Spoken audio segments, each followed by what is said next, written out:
This is pretty much what I use. Like I said before, there's other software that you guys can use. You can use 3D Studio Max or Blender, or there's a multitude of 3D softwares out there to do this. This, I feel, is the easiest and most efficient way for me to do it. I'm an artist and an animator, and I do use Unity 3D, so this is just kind of, for me, an easy environment to use. Um, and yeah, basically, I'm just going to go through this and show you what it's like to create a character in Maya. I'll then unwrap it, and we'll throw a skeleton on it, and then we'll bring it into Unity so you guys can throw some scripts on it and play around with it and stuff. I'll keep all the videos, record all of these, and throw them on online so you guys can view them, and also the character model that I do too. I'll throw that up there so you guys can download that. I'll just have a Maya file up there if you guys want to check it out and see how I did things with like the joints or whatever. So I guess right now, any requests for a character? Does anybody want me to make a certain type of character to use? Well, what? Sure. Yeah, nothing too crazy. Let's stick with humanoid characters, but anything funky you want with it? You want like a ninja? You want whatever? What's that? A pirate? Okay. Do we want just a pirate, or do you want to like do something cool with it? Blackbeard. All right, let's take a pirate and then something else, and let's fuse them together and make something kind of. So. Wait, a pirate from the year what? Space pirate. Zombie space pirates. All right, we'll try to get as close to that as possible. It'll probably be way far off, but hey, right? So, anyways, this is Maya. So let's get started. This mouse is a little. Hold on one second. Hey, do you get another mouse? Oh, you by chance? Okay, so let's keep going. We'll start with a zombie space pirate. So usually when I create a low poly model, one of the things you want to consider, like I do a lot of mobile games, and that's what we're gonna design here is a character for a mobile game. But you always want to keep in mind the amount of tries, which are the triangles that make up a character. You want to keep that. I usually say, depending on if it's a mobile game, I like to keep it around 2,500 to 3,000. If you're doing like a next gen model, you can go up to 60,000, up to 100,000. But for mobile, you got to be really, really creative and keep everything low and optimize it. And you want to stay between like at max like 4,000, just to, mobile devices, they run slow. It takes a while for them to calculate geometry, and I would say if you're gonna have a lot of characters and a big level and stuff, you want to keep your main character pretty low in the try count. So that's just optimization technique you always want to kind of keep in your head as you're developing something. So I'll just get started here and kind of show you how I do things. When I start a character, I always start with a cylinder, and with that, oh, whoops. Monitor's a little small here. Let me see. Create. There we go. 12. Usually do 6 height divisions on my cylinder. This is like the base of my model. And then from there, this is pretty much what I build an entire character out of. So I always start with a cylinder as my starting point. From here in Maya, if you right click on anything in the program, it brings up a submenu, and with that you can select your faces, your vertexes, your edge, all that kind of stuff. A lot of this I might breeze past, so forgive me if I do, but we'll go back to this and you can kind of see what I'm doing. But I'll kind of go at a good speed here so you can, just for the interest of time, to get something done and show you how to do this. So anyways, also when you're in Maya, a quick thing to note is wireframe mode is always 4, and then if you want to see it with textures on it, it's number 6. So 4 and 6. I always go back between those two to kind of see what I'm making as I'm building something. A big tool I always use in Maya, I'm always using my vertexes a lot when I'm basically editing things and changing things. In my tool settings, the soft selection is your best friend. So I always use this slider right here so I can just get a lot of verts at once, or if you're familiar with soft select, basically you can select your primary verts, and then everything that kind of expands out of that gets less and less as it goes, and you can increase the intensity of the selection. It just helps with getting kind of a more organic feel to things.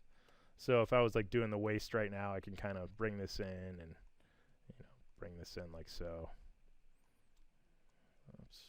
If I was doing, let's see, when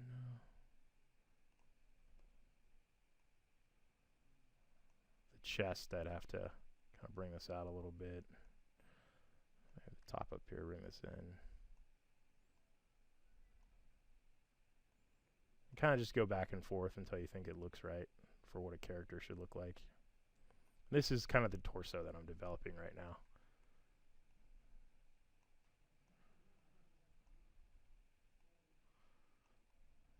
So you can really get that torso kind of.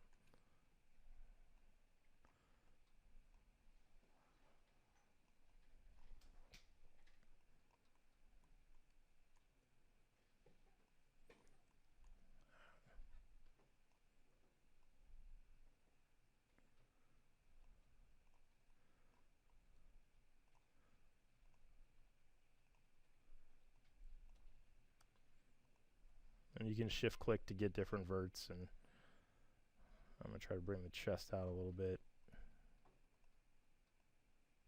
Sternum.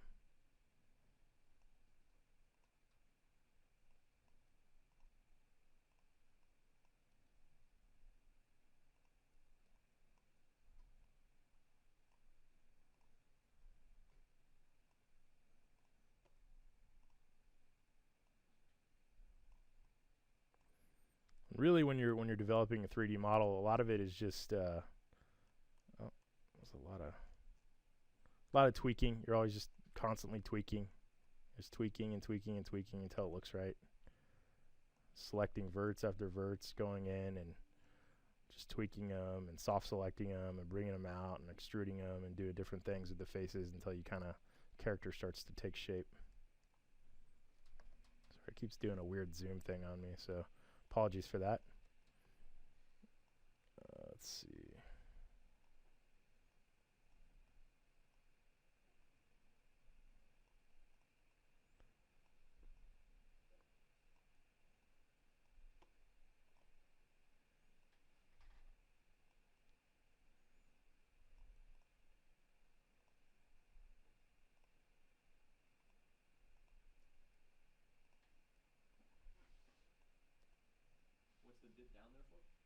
What's that? I like to, if you think about your collarbones, they kind of like almost do like an angled shape like that. So I kind of always kind of do that in my models.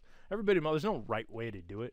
You can really create anything however you want, but this is just kind of giving you an idea of what I do when I create a model. So everybody has their own ways. It's kind of like Photoshop, right? There is no right way to do. There's 20 different ways to do the exact same thing in Photoshop, and Maya and any other 3D program is the exact same thing. There's probably 20 different ways to create exactly the exact same thing.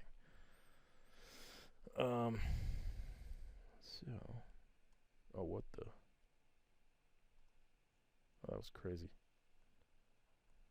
There we go. Man, this hold on a second. Yeah. All right, we're good to go. Okay. So this is the face selection tool. You can see it, verts is, if you hold down the right mouse key, it gives you a selection. You can do verts, faces, vertex faces, the object by itself. This is face mode, so I can select the actual faces. So from here, I'm probably just gonna work on kind of the neck area. Bring this down.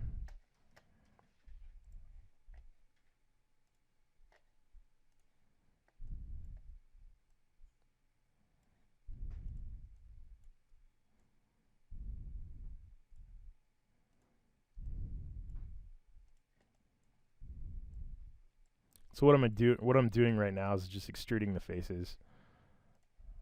Just kind of selecting a group of faces, and then this little button right here is probably your best friend in Maya. It's the extrude face tool, and with that, it kind of helps you get your shape of your character. Like you can select areas and then extrude them and do everything.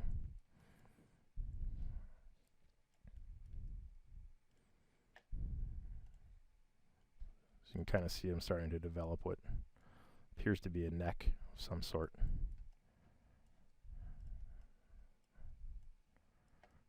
On there.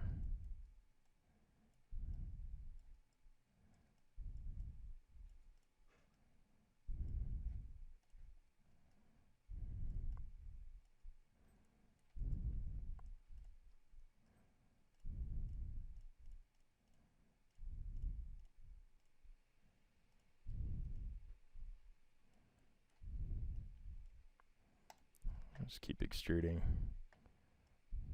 getting those shapes for what you need.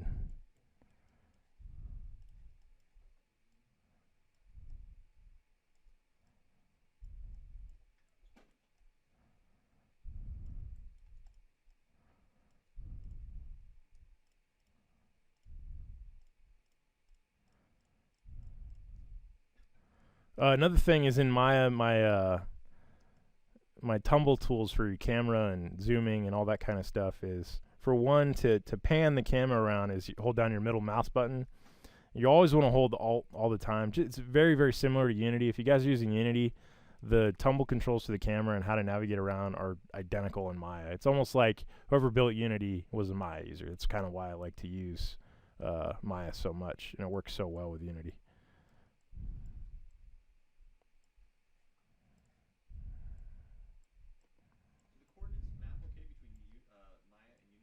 Yeah, it's weird. I always set everything to centimeters, so that seems to come in like regular units in Unity. Like I guess whatever the unit centimeters in Maya seems to translate well to that. Don't ask me why. But then again, you'll get into scenarios where things are way off. But once we get the character done, I'll show you my sizing technique. What I do is I'll scale everything and reset all the transforms so everything's a 0 scale, and then start doing all the animation work. So there's kind of like the core of my character. I'll start building out the arms and legs and kind of have a back going there a little bit. We'll do some soft selection. A little bit of a lean in there.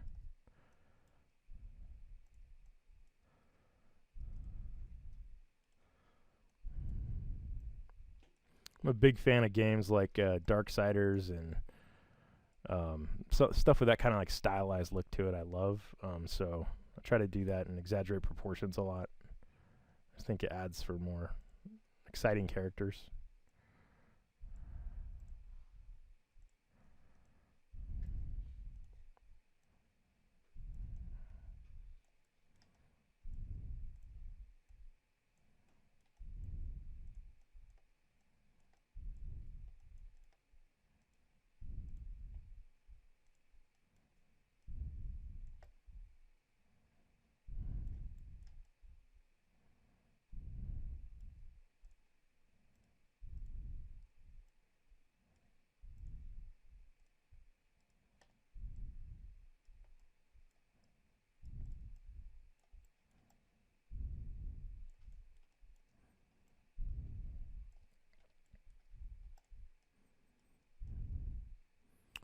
Usually when you make a character in Maya or any 3D program, you really just want to concentrate on one side of the character. So after you build your core, which is kind of like the torso, what I'm doing right now, the next thing I want to do is work on just one side of the character, because most characters, unless you're doing something that's like a specialized character with like a crazy arm or whatever, you want to keep more of a symmetrical look to the character. It's a lot easier to get a character finished, and then from there you can expand and do other things with it.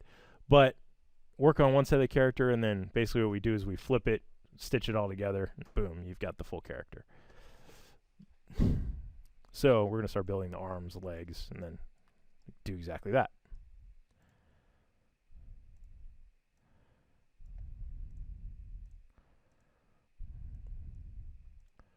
This is where I build my arms. I always like to kind of keep this 4-quadrant kind of design for the arms. Has 1, 2, 3, 4, 5, 6, 7, 8 sides to it. So it's an 8-sided arm. That's essentially what I use to create it. This is kind of the socket, goes into the shoulder. And just kind of round that out a little bit, just so you can get that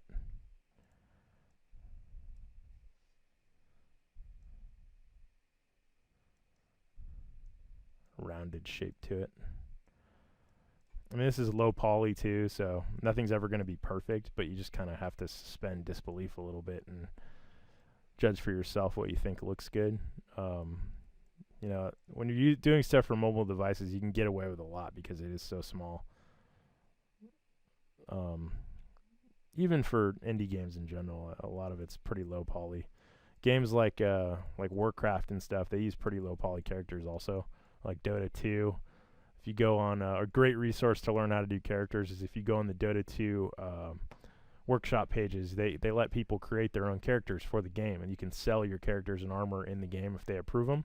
But they let you download all the models in Dota 2 for all the characters of the game. You can load them into Maya, look at them, look at their construction, everything. And so that's a great learning resource. So if you ever want to really, really get into it, go to Dota 2. I think it's on Steam or one of the sites. Or no, it's on Valve, right? Yeah, the game's on Steam. But if you go to valve.com, go to Dota 2, check out their models. That'll give you a really good idea. And their texture work is phenomenal too.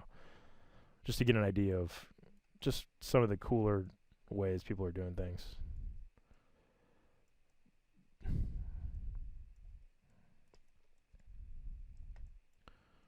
I'm going to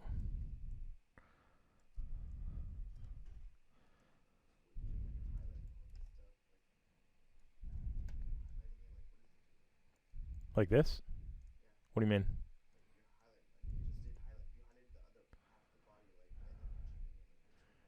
So right here, what I did was I deleted half the body. So we had that core thing I had made. It had another half to it.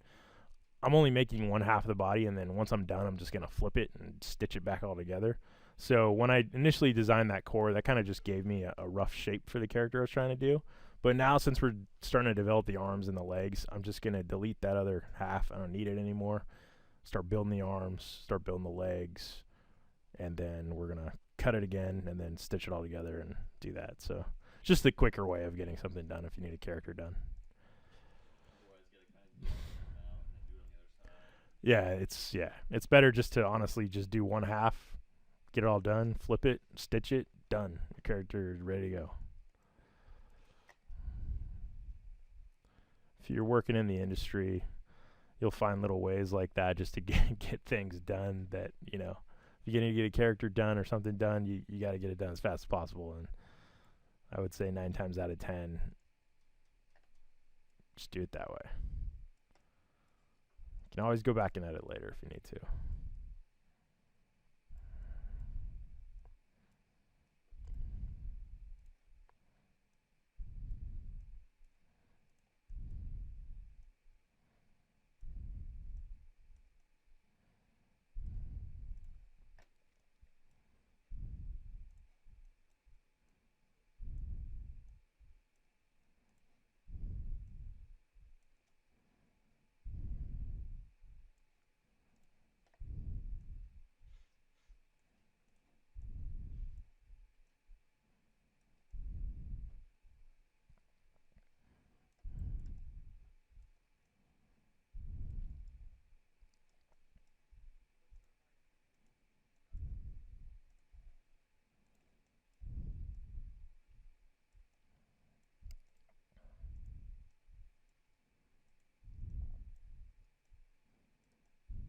Kind of like to exaggerate the pit right here underneath the arm, because when the arms go down, there tends to be a little bit of distortion in the verts, and so you kind of over exaggerate that pit a little bit. It kind of helps with that. There's a multitude of ways to do that, but that's just the way I do it. You always want to right here, if you see that these edges I'm doing around the side, like that edge loop right there, that's going to help a lot too for that bend. So the more edge loops you put around a bend or an area that's going to bend, when you have those lines that go around it as it moves and contorts, that gives it that leeway and flexibility to do that. Just something to consider when you're modeling a character.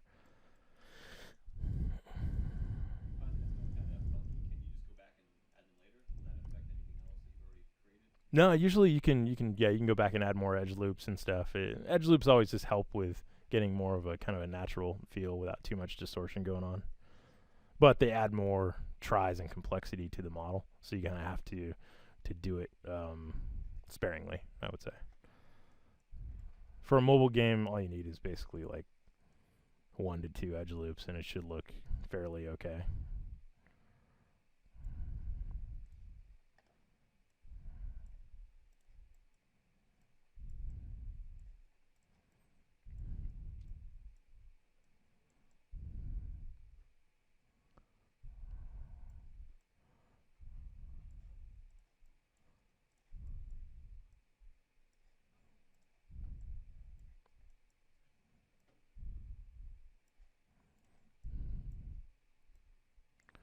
So as you can see, I really just go back and forth a lot between the resize tool, the extrude tool, and the faces tool. That's majority of the modeling tools I use. There's so many different tools in this program, but I mean, those are your best friends pretty much. You find that you use a small percentage of the things available, or use a lot of them? You know, it just depends on the task, really. If I'm just doing low poly sculpting like this, it's just very basic tools. I'm not going crazy with the shelves and all the different features they have. It's just sticking with the basics and just running with them. Yep, absolutely.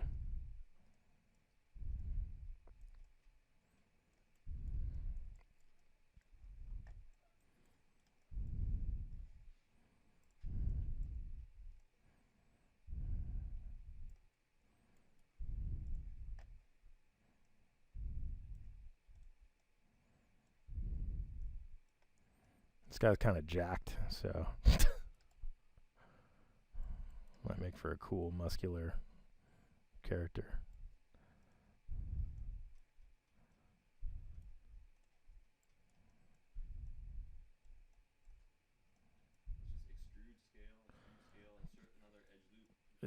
That's basically it, yeah. That's all you're doing.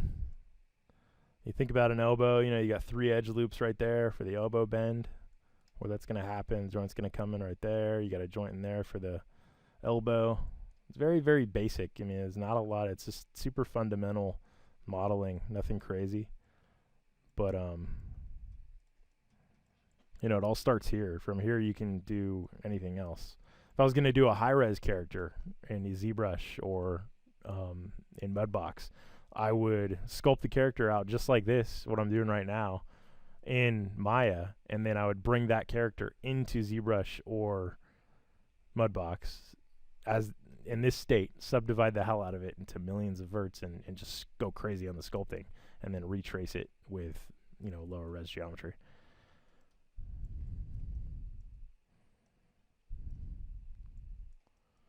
No, I'm going a little fast. Does this make sense to everybody? Kind of following along somewhat.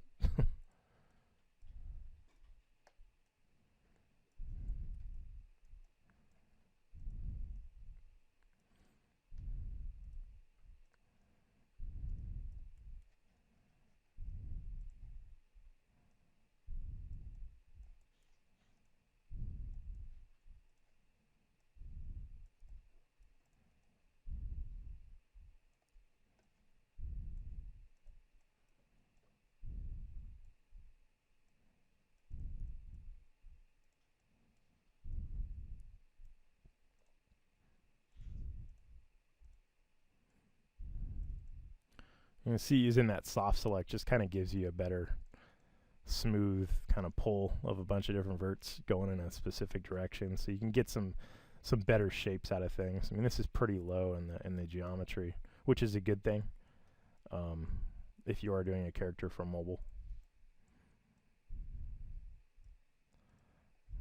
Just kind of slowly going here and just tweaking as I feel it looks right.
again, that soft select is just a really good tool just to kind of get more natural flow to some things.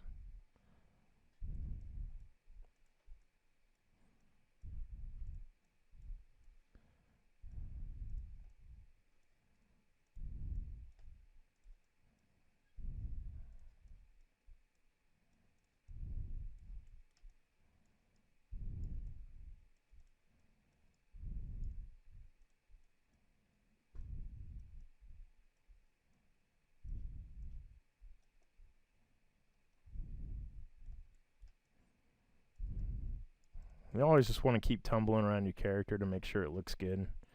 Right now, he's pretty flat shaded on all his normals. So, which that means is you're just getting kind of the lights hitting the faces as it should, basically. So you can imagine those were actual just hard surfaces.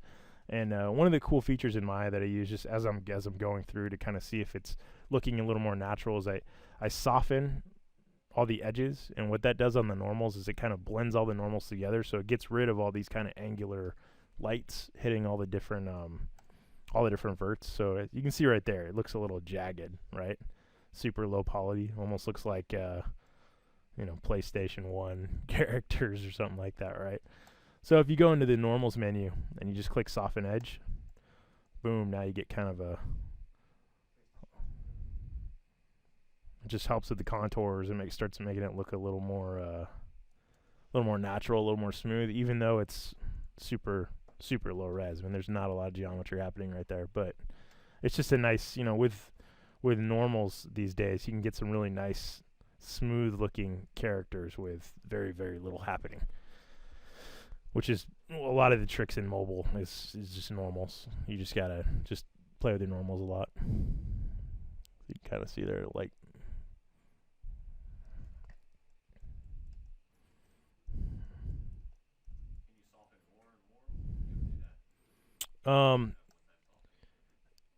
it just has a one-time soften in Maya, but if you were adding more verts, he would continue to get a little softer in his appearance and stuff. That's about as soft as you're gonna get for 280 tries. It's pretty low, but yeah, it looks pretty good. Once you get a texture on there and airbrush some detail in there, it'll look pretty smooth. So my rule of thumb, just from development and what I've done, is 2,000 to 4,000 tries per character. 4,000 on the top end. You probably want to save that for like bosses and bigger characters with lots of detail. 2,000 tries for your main character. So, like, if you guys play games like Shadowgun and other games like that on mobile, those are 2,000 to 3,000 try characters. They're just very, very smart on how they're doing it and approaching them. What's that? Oh yeah. This character should clock in around 1,500 to 2,000 when we're done. I think we're at like 2. Most of your tries are going to be in your extremities. Are going to be in your face and your hands and your feet and stuff like that. That's your head alone's more detail on that. You could probably pop like 450 tries just on the head, and then your bigger areas like your chest and your arms, you can lower it down.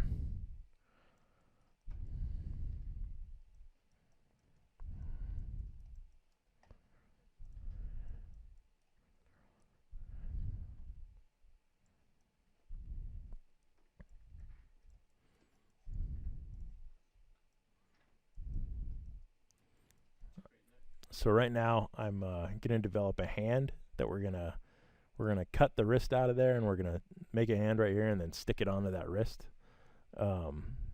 This is how I make hands. I am at no means like the best hand sculptor. Hands are pretty tricky, but I'll show you what I do to make a hand. And it looks pretty decent. And it kind of has more of a stylized look to it. I always start with a cube though. It just helps me. It's just easier. And then with a cube, once I get kind of the general shape, I'll bring the edge in kind of like this is the palm part of the hand. You can also bring that in. I use a tool called edge loops. And then let me just make sure my Tool settings are turned off. Let's see. So if I insert edge loops on this guy, just kind of come in here and make my 4 fingers. That's really, really bad, but try to even these out as best as possible.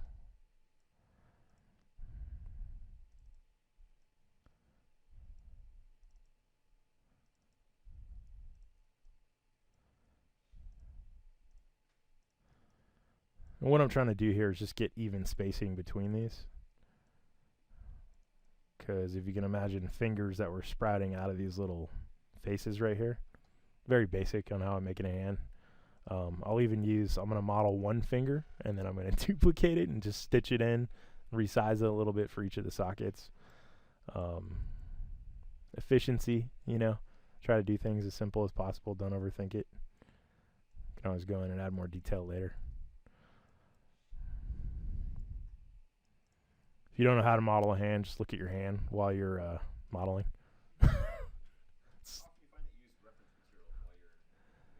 You know, I used to a lot. I used to use reference material, but then I just found it very cumbersome, and I just started going for it. And I figured, you know, when I started going for it and just making stuff, I got better quicker and faster, and I wasn't relying too much on the source material. And you know, you get something that, so you have an idea in your head of what you want to make, just go for it and make it, and then go back and refine it later. I always think, you know, it's better to get something done and start working with it than to spend all your time on it and then realize that, oh, you know what, this doesn't look like I wanted it to look, or whatever.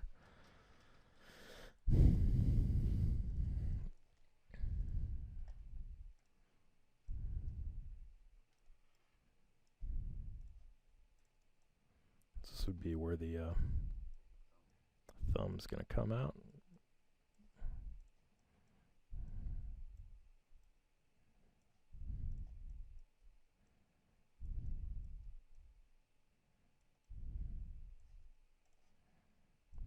And again, just try to make it as close as possible,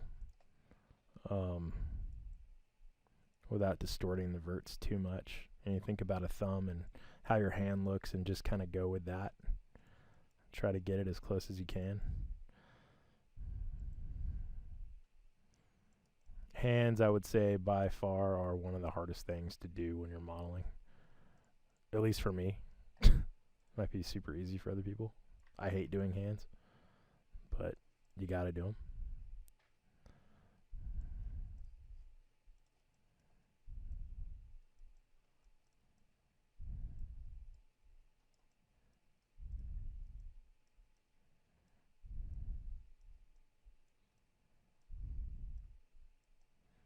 Again, I'm just trying to round out that hand, kind of make it look more like a hand.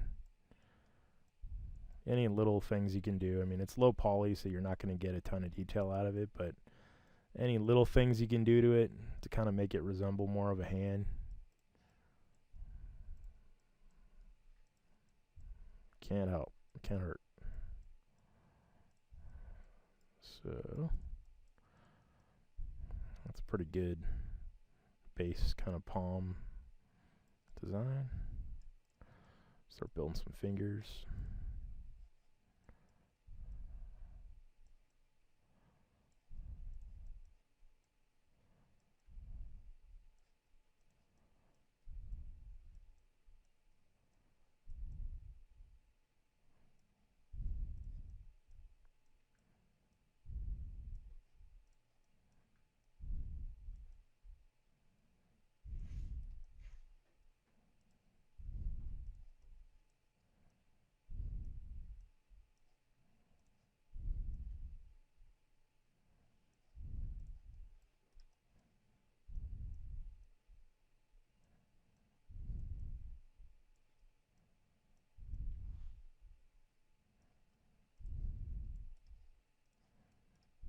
Same thing as been doing before, kind of like when we made our arm earlier. You just pick a face, extrude, extrude, extrude, tweak, extrude, tweak.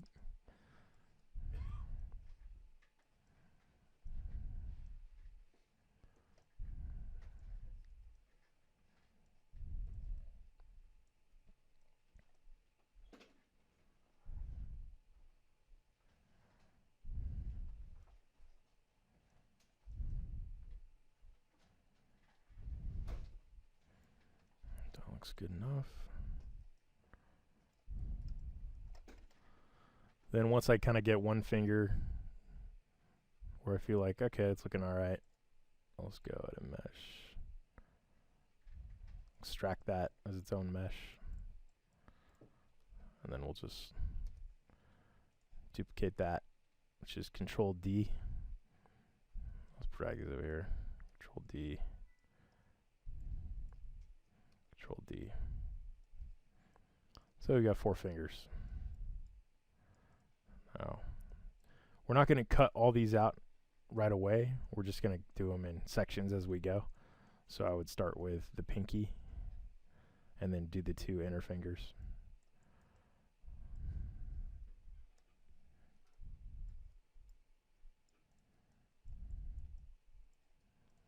Really all I'm doing with these is just modifying them slightly, shrinking them down, adjusting the positions that came in and stuff. So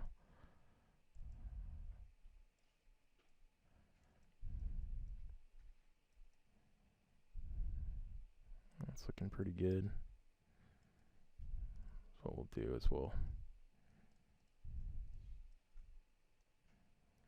now one thing to note in Maya is there's a window called the outliner that's kind of like, I would think of the outliner.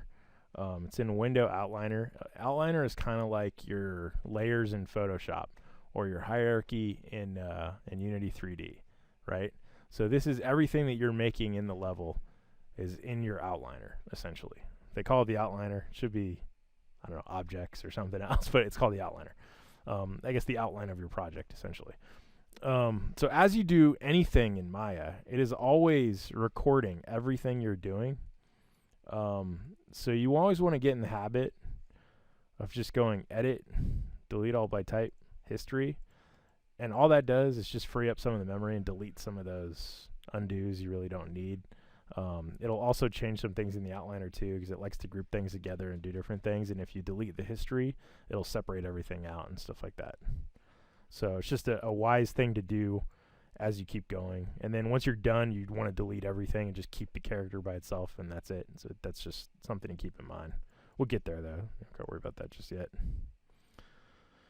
So as you can see, I started with this one cube and had all these pieces that came out of it. And so it still thinks that it's all part of that original cube, essentially. But I've taken all these and separated them out. But they originated from that original cube, which was P cube 1. So what you want to do is just take all those pieces out of that grouping and then just delete that grouping. If I can delete it. There you go. There are a lot of similarities with Unity with your hierarchy, parenting objects, your rotate tool, your move tool. Yeah. It's super, super similar to Unity. Like, that's why I love using Maya, because it's just very, very one-to-one almost in terms of your objects, your materials, everything. It's so similar. Like, even the pivot points, everything on the characters, there's like, it's a one-to-one. It works perfectly with Unity. It just works great. You can even just use your straight Unity or your Maya files within Unity too, and Unity will just convert them to FBX behind the scenes, but you can just keep using .ma files if you want for everything, all your coding and whatever. I know Adam, you and I have been messing with some of that, and it just makes sense. So we're gonna join these these pieces I just made. We're gonna put those together. So we selected those. Go mesh. We're gonna combine that. Now that's one mesh. See, it kind of gives you these weird groupings because we had 3 objects that were there. And so it's trying to figure out the transforms you had on those objects. It keeps all those there. So what you want to do in a situation like this is just delete your history to get rid of those transforms. And then you probably want to center the transforms on this new piece. So from here, we just zoom in. We start. It's a tool called the Merge Vertex tool. And this is what I use just to stitch pieces together. Super easy. You just go up to the verts, highlight over it, drag to the vert you want it to stitch to. Yep, that's pretty much it. Just go there, grab that point, drag it to the point you want it to go to, and then it will literally just stitch these. I already combined them as the same model, but basically it's just stitching the verts together in the same model. And again, you don't have to do that. Some characters, you know, people would make the torso, the arms, the legs, and they'll just stick it all like into each other. That's fine too. That'll work. This is just for, I think, a more efficient way to do things. If you want like a solid object, it just makes sense. If I was doing like a sleeve on a character and had the hand coming out of the sleeve, I would just model the hand and stick it into a sleeve. I wouldn't actually combine all the verts and stuff. It would just be sticking in there. Sometimes like a head, you know, a lot of high-res game models and other models, they'll have like a hood or something. The head will just be in there. There won't be really attached to anything. They just kind of stuck it in there, and it's just part of the model. And just little things like that, and helps save on geometry. And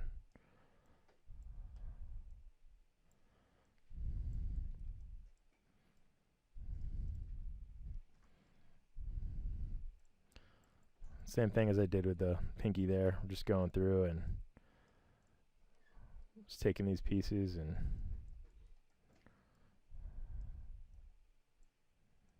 stitching them in.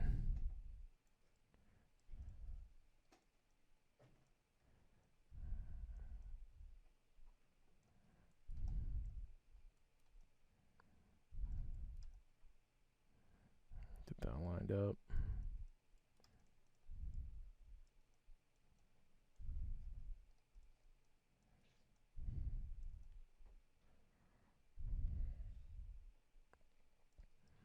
That's pretty close.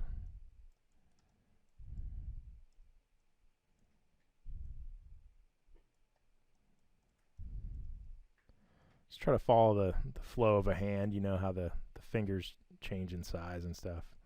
Just try to get as close as you can.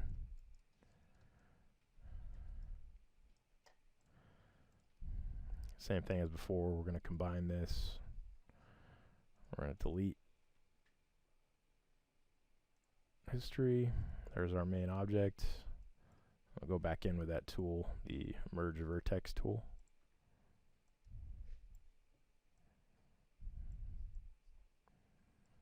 Start stitching those verts together just to get those, just that clean model.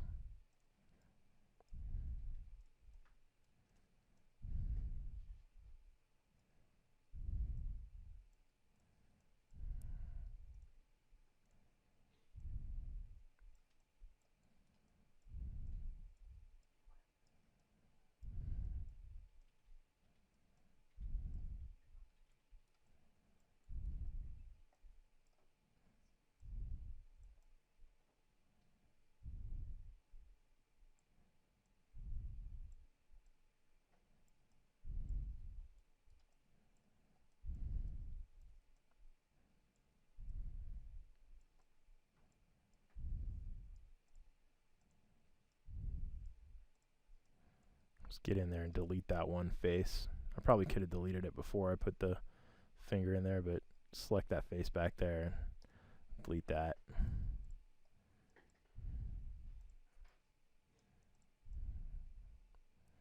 My finger looks pretty solid. Combine this.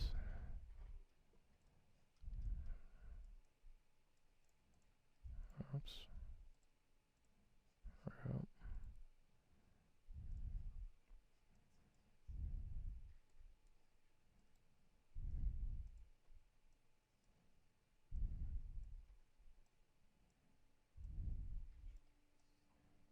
Same thing as before. The other fingers, just go through, stitch all those little corners together.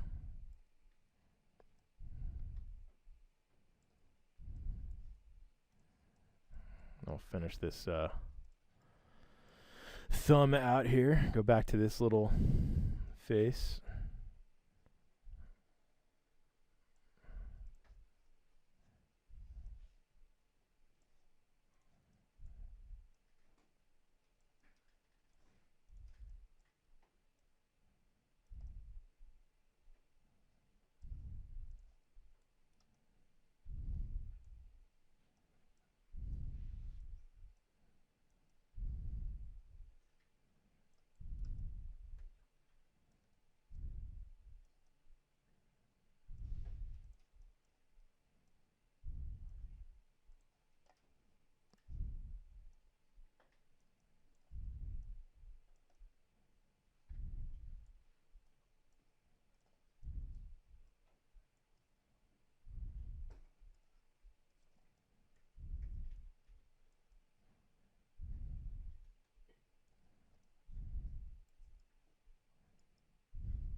And then again, you want to go into your normals, do a soften, so you can kind of see like, all right, for a low poly hand, that ain't half bad, right?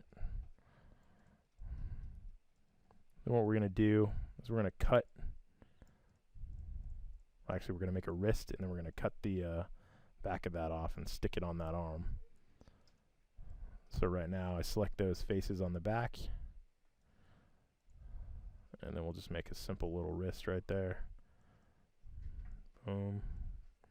We want to look at the shape. That looks a little rectangular. I'll cut that out. And I think the wrist we have going here, that's pretty close. That should be okay. So if we cut this out, cut that other one out.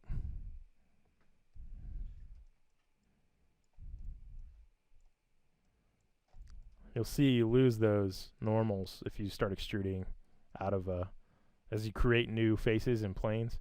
It's still going to revert to the default normals, so you want to click the model if you want to get that and soften the edge, and it'll blend all that together.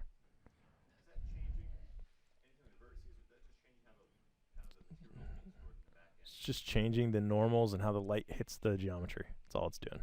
Has nothing to do with the it's not changing the geometry whatsoever. It's the geometry is still the same. So now we have this ginormous hand. So we'll probably shrink that down a little bit. Is that would be exported as, so when you're softening those, is that what would be exported as a normal map? No, it's built into the, I guess it would be like the light refraction of the model or whatever, but normals, however you export them out of Maya is, or any 3D program, is how they're going to show up in. All the information contained in the model itself. Exactly. Yeah. Unity defaults to a soft normal shader. It doesn't do a hard verts shader at all, or flat shading. It just does, like I said, it softens everything, so it'll default to that. Even if it looked all, weird in this, it'll default to that in Unity. I believe. I'm pretty sure.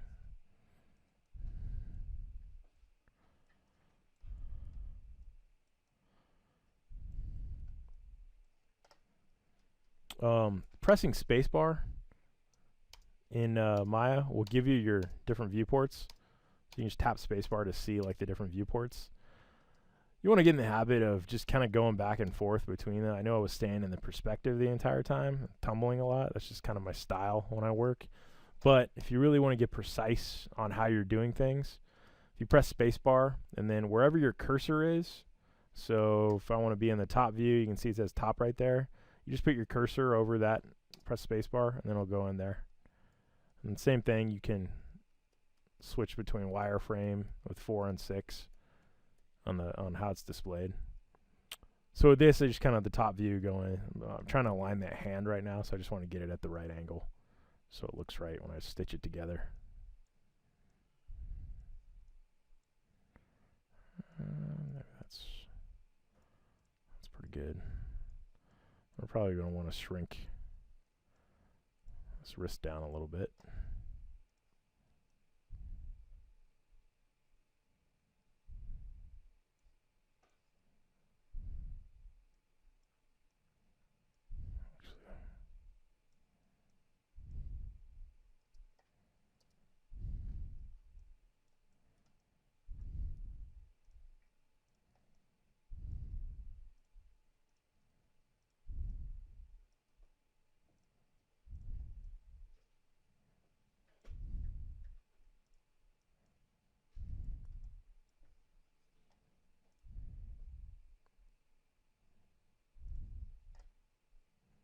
Again, going to that soft select and just trying to get things to fit now.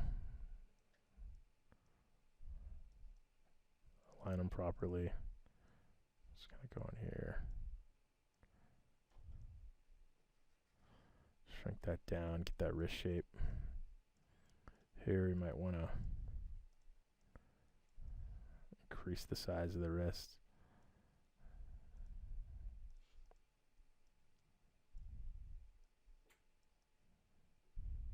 That's pretty close.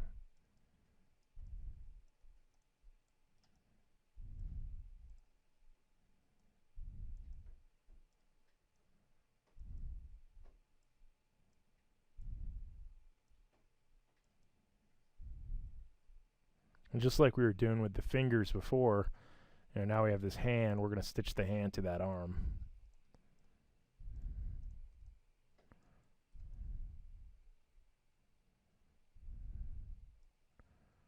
So combine those two together. Delete the history, so you just have the one mesh. Now you notice in here I've got a couple weird things going on. On my hand I've got all these extra edges right here, and on the wrist itself over here I only have, I think, like 8 edges, and over here I think there's more like 10. There's 8 and 10, so we got to get rid of a couple. So with that, there's a tool that I use. Oh, it's the same thing, actually, the same one I was using, the merge vertex tool. You just go into that, and before you join everything together,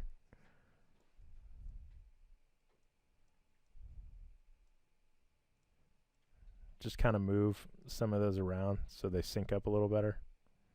So when you stitch this thing together, it goes right together.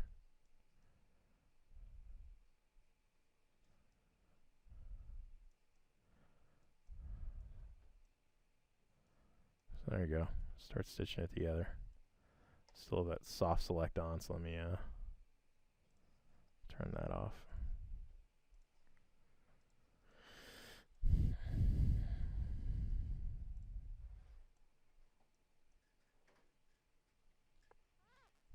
Oh. Underneath there.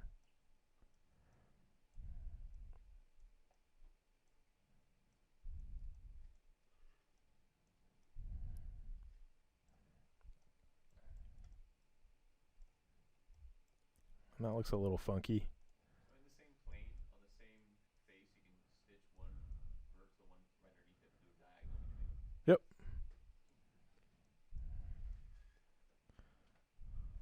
So that wrist was looking a little funky, so I'm just going to go in there and kind of clean that up a little bit.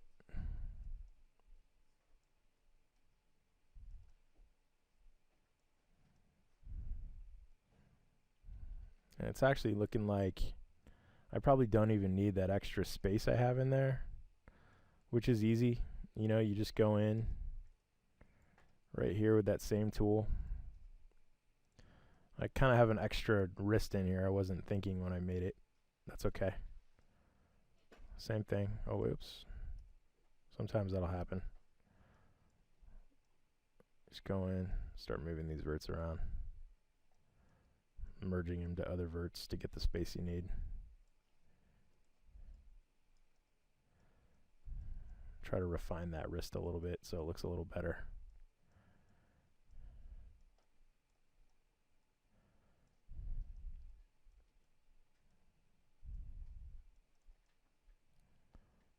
There we go. That's looking a little better. Let me go back to your soften edge, and then that's looking okay. For a low poly character, it's more than okay. I think that would look just fine. So there's one half of our upper torso. I would say at this point you probably want to save, so I'm just going to go do that real quick.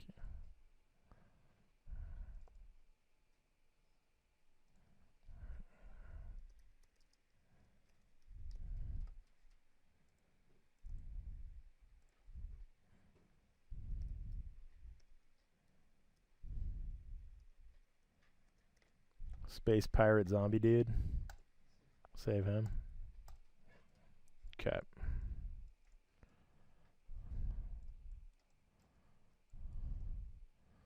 He's more just like a dude right now. He's not really a space pirate. He will become that, but he's just a dude right now. Yeah.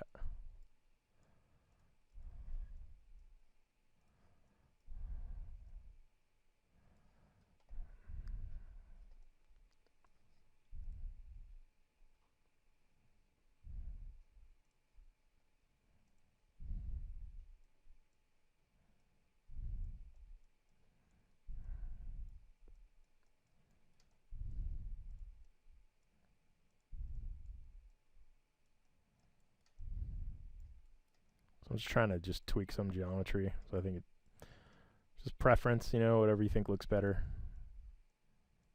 It's kind of up to the artist. Kind of accentuating his elbows and different things. All right, cool. So we got 1/2. So through the magic of Maya, the next tool, that's pretty amazing. So now we have 1/2 of our character made. The next tool that's one of my favorite tools is a tool called Duplicate Special right here in the Edit menu. So if you go to Duplicate Special and you click this little icon right here, it's supposed to give me a window, but that's not showing up. What the? Duplicate Special? Weird. Wondering, is there a window that's not showing up on her? Well, usually there's a nice little window that tells you you can duplicate a certain way and all that kind of stuff. But for some reason, that's not working. That's really strange. Duplicate Special. Huh. Okay. Yeah, let's do it. So picking up where we left off, it's the half of the upper torso and the arm that we've got done with the hand and a little bit of the neck. I don't know where that window, what was going on with that earlier, but it seemed to work if I just do the Duplicate Special. So you want to go Edit, Duplicate Special, boom, it's going to give you the other half of that torso. So basically, it just duplicates the geometry that you have in the reverse. You can have it Duplicate Special any way you want. If that little window popped up, you'd see that I could change it on any axis for the flip. I think I already had it set to this axis, so we're good to go. I don't know why it wasn't showing up in here, but Duplicate Special is a good tool. You could also just duplicate and reverse scale an object, the same thing. It would do the exact same thing. You probably want to flip the normals just to make sure it doesn't do any funky things with the normals. So we've got both of those, and now same thing, we're going to merge those together. We're going to combine those. I want to look in our outliner. See, it gives me those two groups with transforms. I want to get rid of those. Let's go to history. Edit.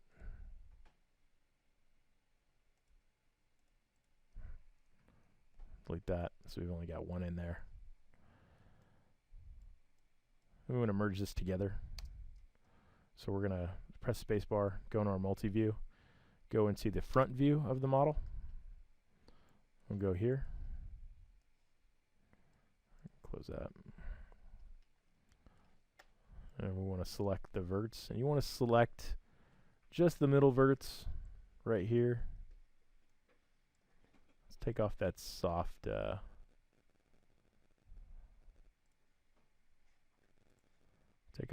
select if that's showing up. Make sure you just select those. What I like to do is when I have those middle verts selected, you see I'm getting them on both sides, I just kind of scale them together just because that'll kind of bring those verts together. You want them right on top of each other. So if you look in all different views, the verts from each side of those are all right on top of each other. And then from there, you're just going to go edit mesh and then merge. And then, oh, I'm still not getting those pop-ups. Well, edit mesh, merge. Yeah, edit mesh, merge. And that should merge those together. So now they're only one vert instead of having two.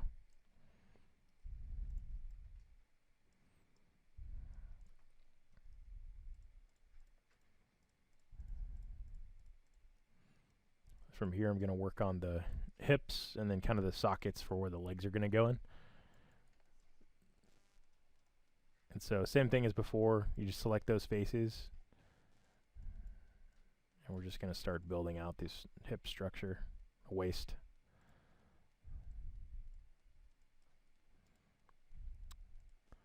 And what I like to do is as I'm building out my waist, I start to just scale in as I create the waist. So scale in, kind of like create that crotch. Scale in, bring it up.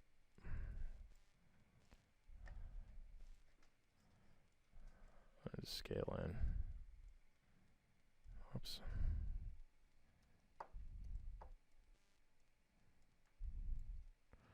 And right about here is where I'll just delete out that bottom part. And I'm going to stitch all that together. And then I'm going to open up one side to start building the leg. So see when you do that, when I created that torso initially and I kind of had that indentation in his back, it kind of follows down through to the backside. So you get more accurate kind of anatomy. Go through here. And then first thing we want to do is kind of build a bridge between this right here.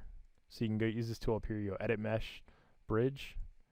It'll just kind of build some planes between two edges that you selected. So I selected those edges and those edges. I built a bridge and it basically linked them together.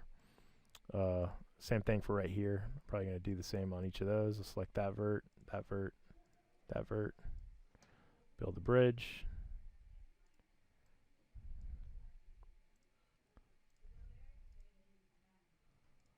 Build a bridge.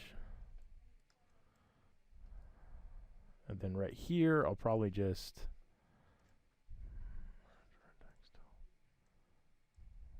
merge vertex back.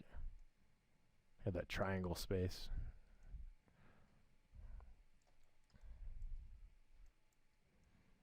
So this gives us a good side to work with.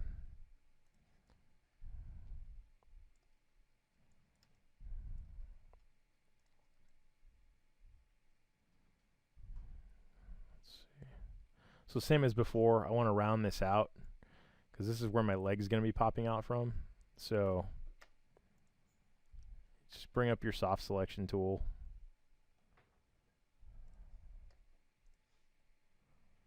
It's that right there. Just play with the settings, maybe get a little bigger so you can get a good soft selection going. And just start dragging that out.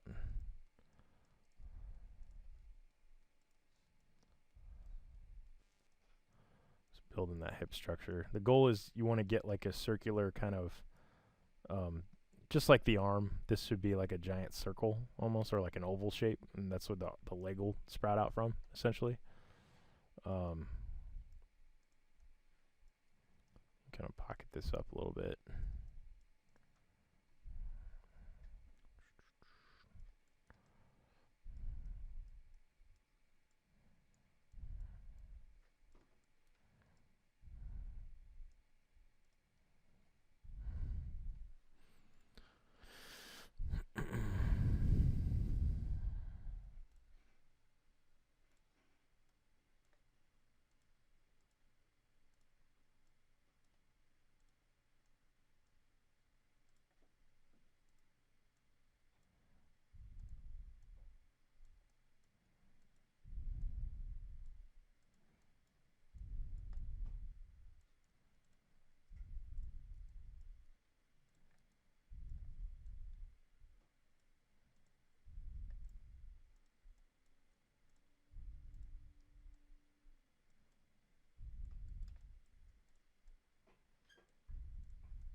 So as you're bringing some of those like front faces forward a little bit, Mm-hmm. to me it's hard to conceptually see such a small part of the body bringing out. Like I just think, all right, stick a tube onto her leg.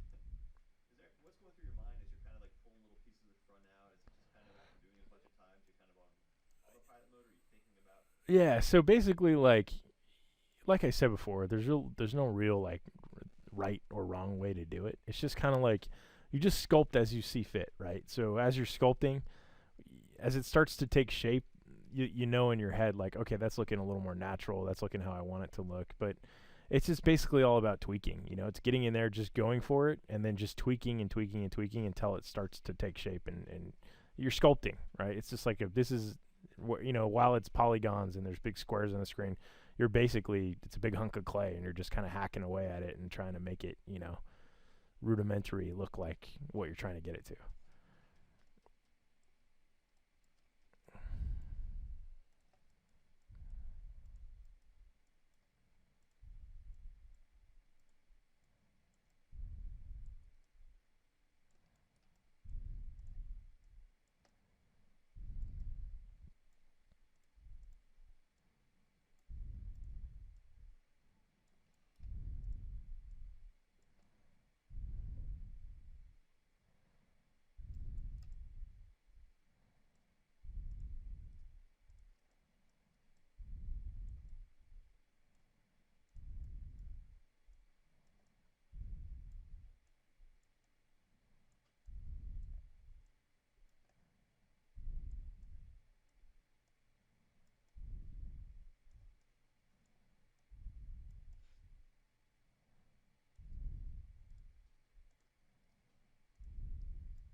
Basically, I'm just trying to clean that edges of the hip up, so when this leg comes out of it, it just fits in there a little better.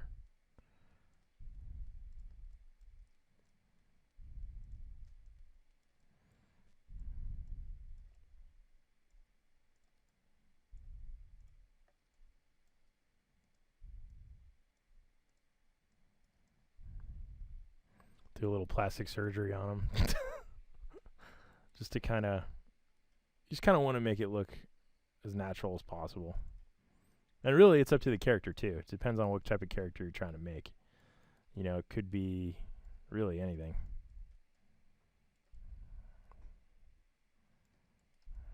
So, that looks pretty good. Again, I like to use my soft select tool.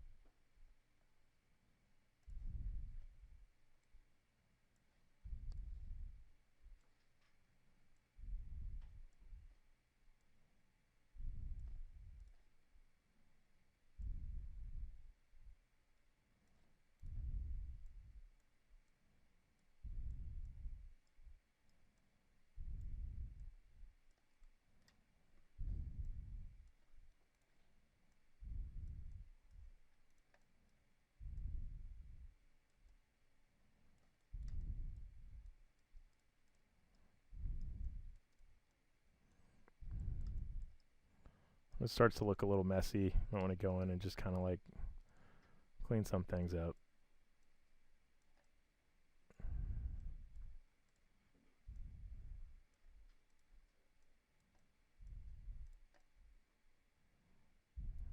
That's looking pretty good.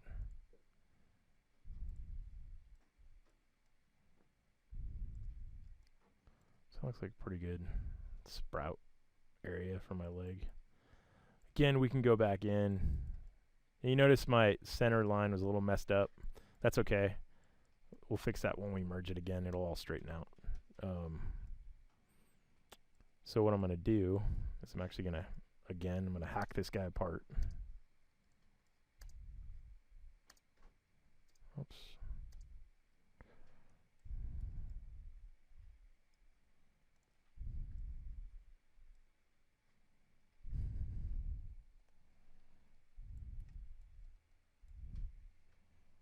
And again, I'm only deleting one half of the body. Go in here.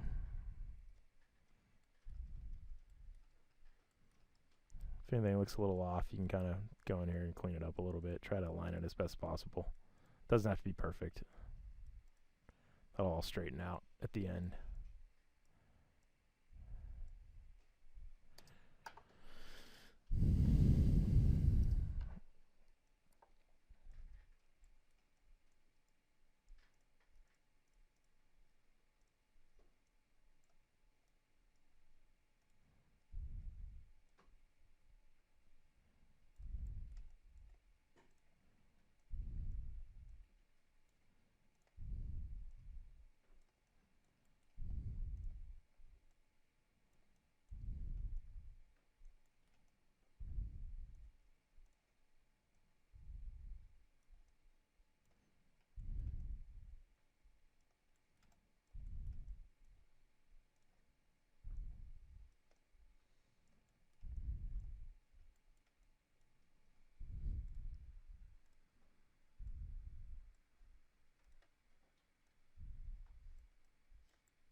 Created that edge loop there just so when the leg bends, it gives it a little more freedom to move.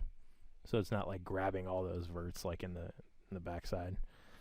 Another thing you can do, when you're working on the waist and the hips, you could actually just take the bottom of the abs kind of right there, take that edge. So you could just take this, another way to do it, just take that edge right there and then extrude that edge all the way around.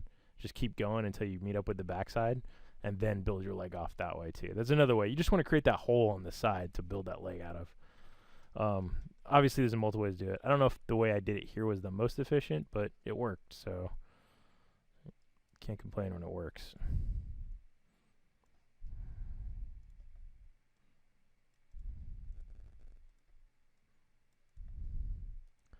And again, you just kind of smooth things out. Just make it look a little more natural. It helps sometimes too, just to look at like anatomy books and stuff, just to kind of get a feeling for like what you want to, what a normal body should look like naturally and everything. And it's important to kind of do that if you're going for that look. If you're going for like a cartoon character or something different and wild, and just do whatever. There are no rules, really.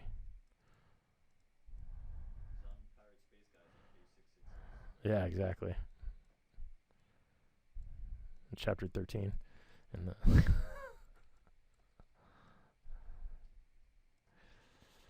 so we got a thigh going.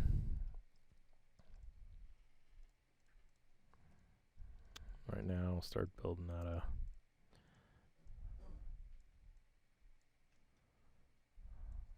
I'll try to even up this right here. Same as before, kind of like what I did with the elbow. All I want to do is get in here and just start kind of building where the bend of the knee is going to go, essentially.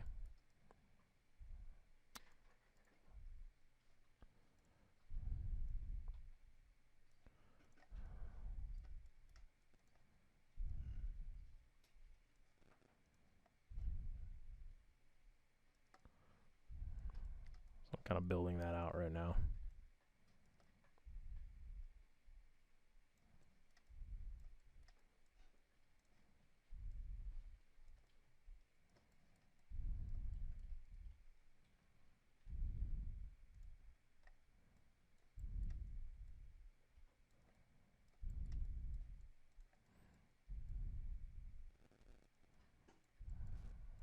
Kind of a rudimentary knee, but get the job done. So in like a low poly character, probably just 2 sections is fine. 1 edge loop in the middle for the knee should work totally fine. You'd add, the more you add, the smoother it might come out, but just to save on tries and stuff, you don't really need to. A lot of times too, in a lot of these lower poly games, the characters will be farther away, so it won't really matter too much. Try to build a pocket in the back of the knee.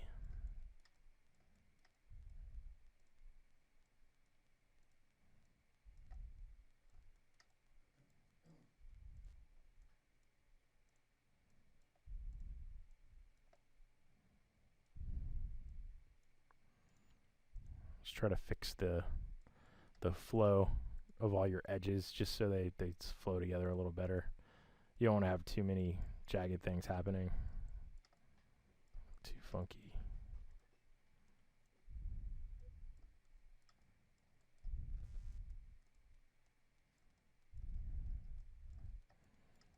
Looks okay.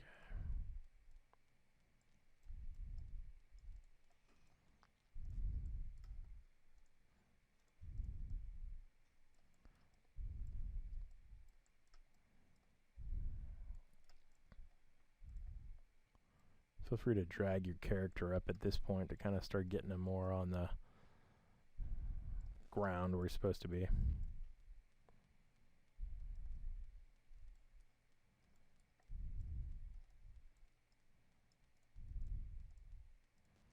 And constructing a leg is just like doing an arm. Same thing. You're just basically selecting faces, extruding out, creating areas where it's going to bend, adding edge loops. Same thing. Come in here.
I think I'm going to give him boots, so I'm going to make the bottoms a little thicker.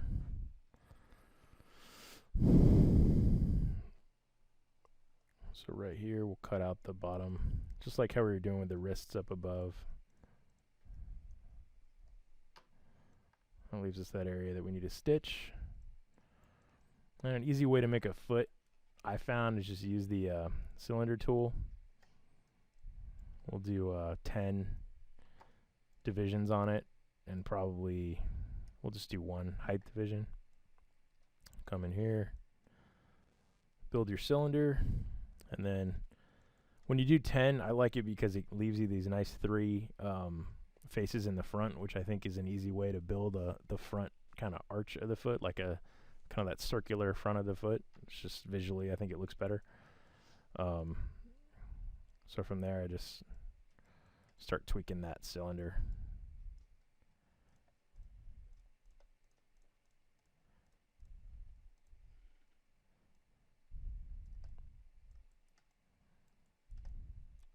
And then same as before, we'll extrude and shrink. And this time we can actually go back. You can shrink and go back with it a little bit because we're building the foot. Shrink. Just extruding and shrinking and going back. This is where, if you look from the top, keep doing that.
And just start shaping the foot, grabbing verts.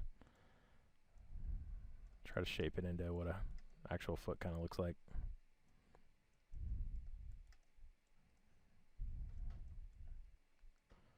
Bring the front out.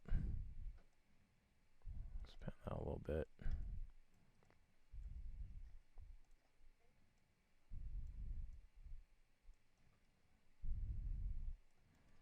That's just a quick way that I make a foot that I think looks pretty okay. Just kind of look at that and make sure it looks good.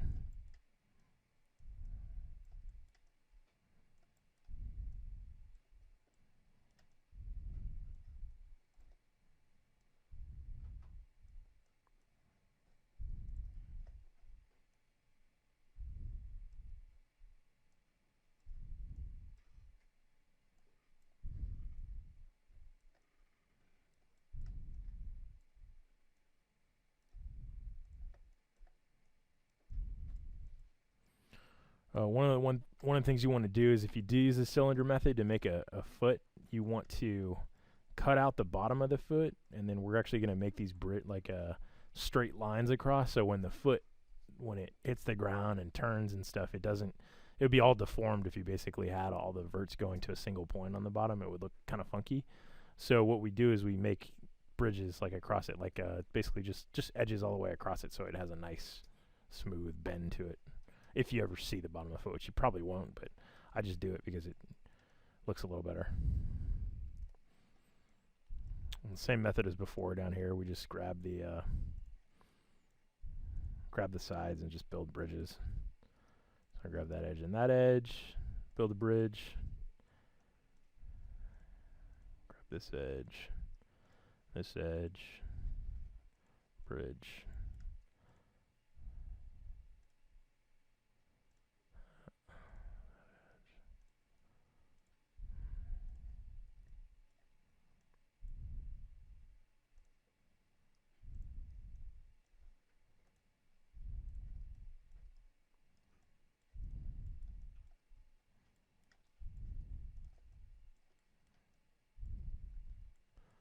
cut the top of this out.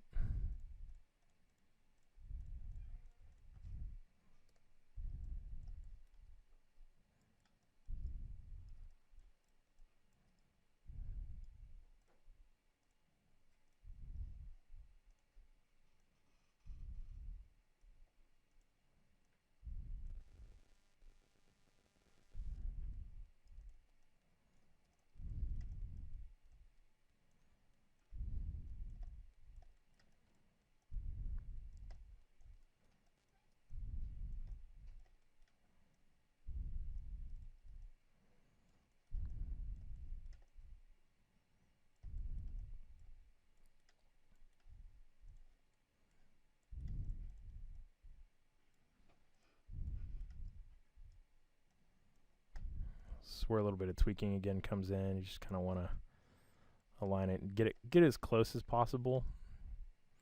The foot, for me, it always gets a little sketchy when I combine the two of these, and so I start just snapping verts to where I think that they should go. I don't know if that's the best method, but I don't really have too many problems with it. And you're not really staring at the feet too much on a character. You're staring at everything else. So there's our foot and our leg and our hand. What I like to do is, my foot's a little big. I'm just going to bring that down just a little bit. Bring that up. Combine those together.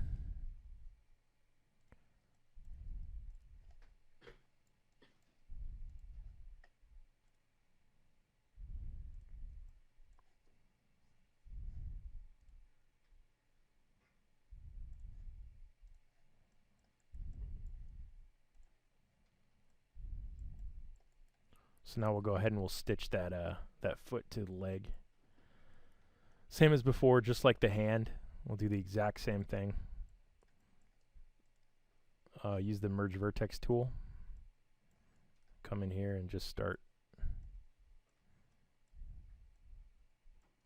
snapping verts where they look like you get areas like this. If there's too many on the leg and the foot, I'll just combine them. I try not to do too many triangles, but 1 or 2 is not going to hurt. Perfectionists like to never do that, but honestly, it's not going to matter.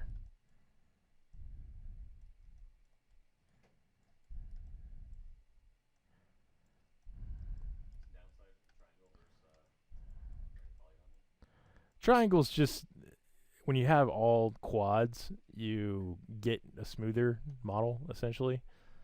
But when you have a little triangle on the, I mean, you're not, it's still, it's not enough to make a difference, really. Yeah, nobody's going to notice it.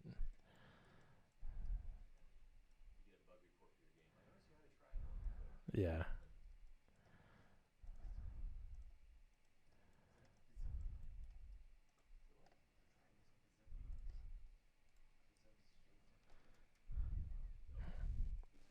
Beats. It's not a big deal. I mean, a lot of people, there are people who model in triangles, you know, and they have models that look great. It just, it doesn't really, let's see, window.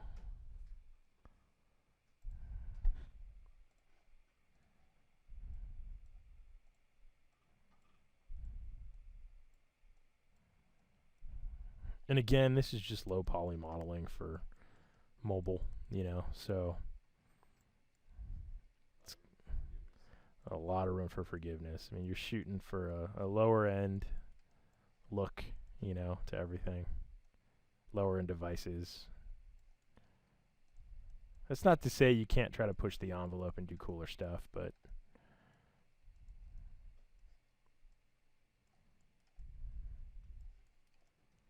just trying to smooth that out a little bit. And just try to smooth it out as best you can. So the good thing about high-res modeling is if you do an actual sculpt and then you use a program like TopoGun to go over your sculpt, you can really, really just draw the verts exactly how you want them in like the edge loops and everything, which is pretty cool. So you can get like more precise, cleaner models. Okay, so that looks pretty good.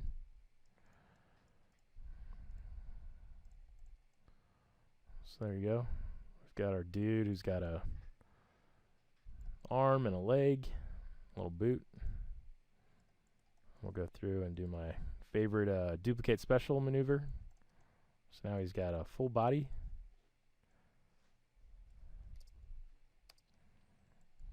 Come in here. I like to try to align these right on the axes if you can. It's kind of hard on your pivot point.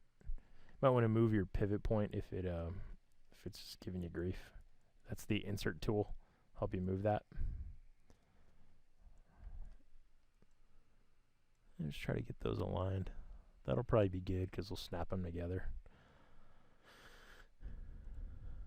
So from here, grab those two, combine.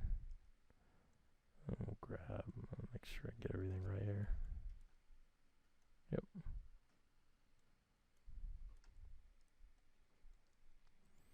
So we have this big gap seam down the middle, which we're going to close this, but you just kind of go up your model and select all the verts on each side of that centralized seam. And then I use the scale tool to just scale them together so they're right on top of each other, just like what I was doing before. Those look pretty close. Then you use your mesh tool, and then you do the or edit mesh, merge, and boom. Those are now all one.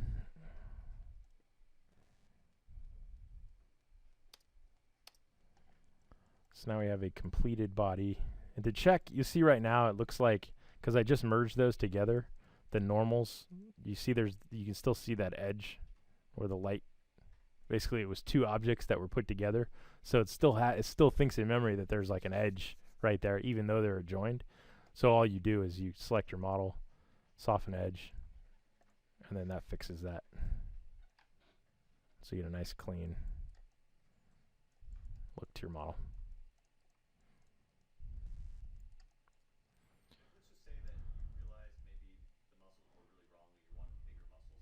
Yeah. Can you change one on one side and have the same effect because you duplicated that model? Can you have it applied at both sides at this point? So one of the things I was trying to do, but for some reason I couldn't in here, is and that duplicate special tool, I think it's because of the resolution. I think it's just we can't see the window that's popping up, but that's fine.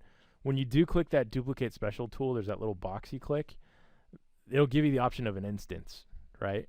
So with that, I can click instance, and it'll have an instance of the other half of the model on the flip side. So as I make changes and everything, you'll see that happening on the other side. Unfortunately, I couldn't do that, so I just did it this way. After you've merged, no, you can't. It's once you've merged, it just becomes one piece. So could you just, I guess, control select verts on one side, control select on the other, and then expand them out or something like that? Yeah. Oh yeah. Yeah. Totally. Yeah. What I would do in what you're saying is, I would just do one side and then the other. Or if you're just, you could just do one side, delete the other half, and then do it again. There's like 10 different ways you could really go about doing that.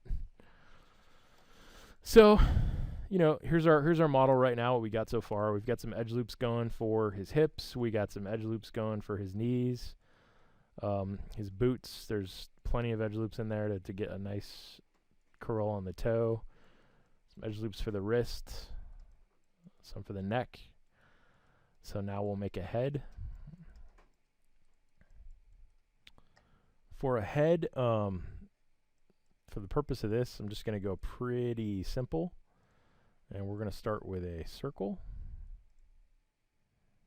Let me just go, or a sphere, sorry, circle, sphere.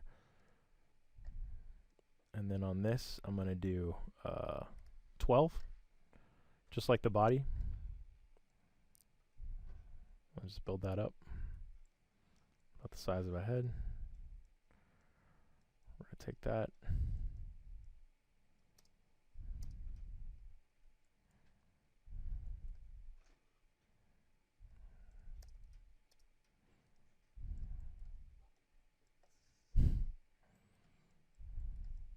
If I was working for Jack in the Box, like I'd get like an A+ right now.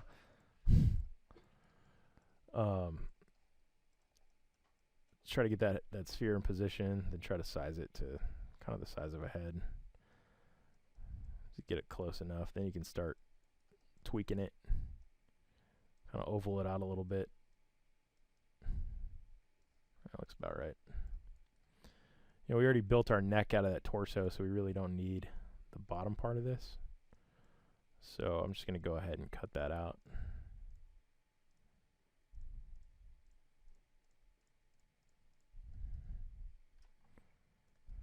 Let's make sure this is okay. And then from here, it's just a matter of I use my soft select tools to kind of start sculpting that head out. So I usually like to start with a chin. And this is a super, super fast head, but just to give you an idea of the interest of time. Come in here. Where's our soft select? Have that soft select. Oh.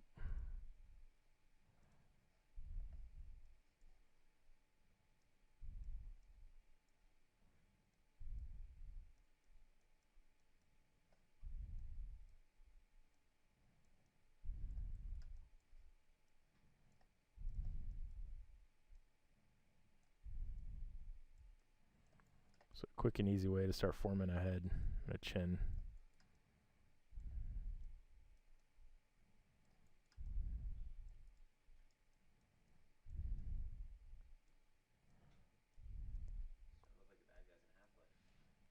All right.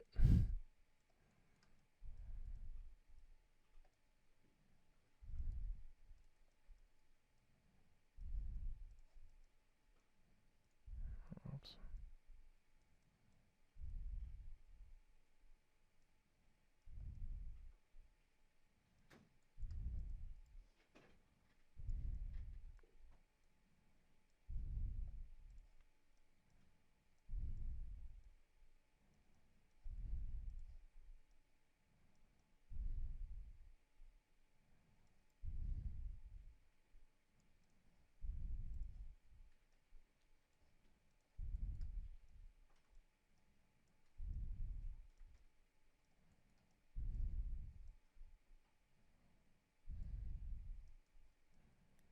Start trying to position the head a little bit.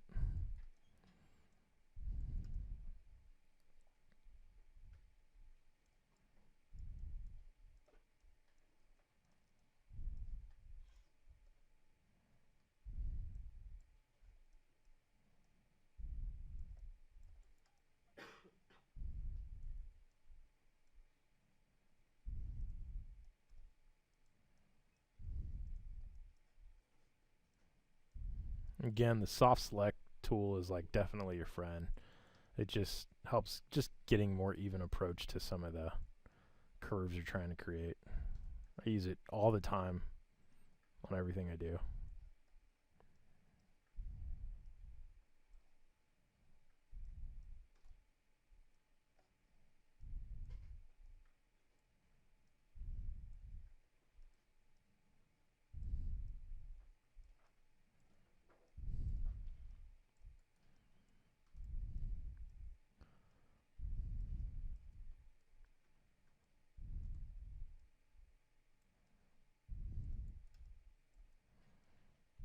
And the reason I pulled that out, I actually like having kind of this blank area where I can actually just start building a face. And faces, I just kind of like to start drawing them. So what I do with faces is use this as kind of my eye line where my eyebrows are, this top line right here. And then from there,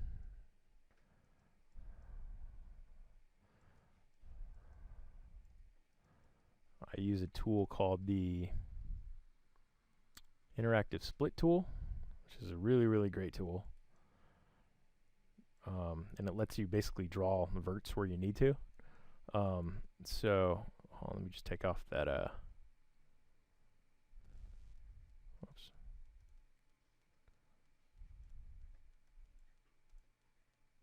Soft select.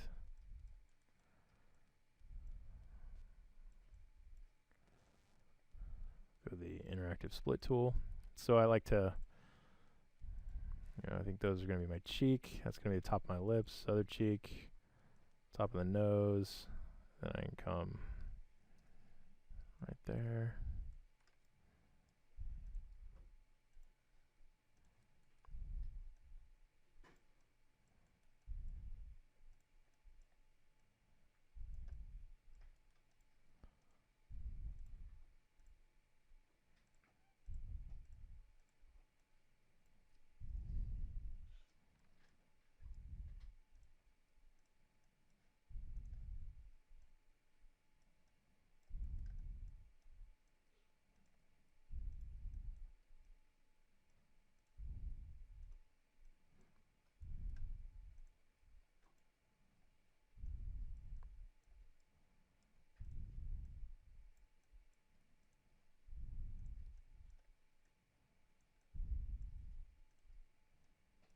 again, same as before, just start extruding out different elements. So this would be like a nose.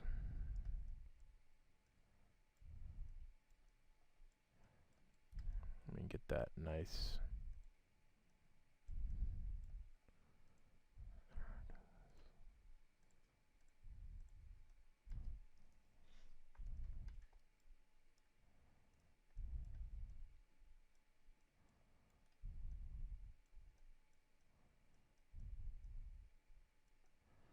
Kind of a Frank Miller nose we got going on there.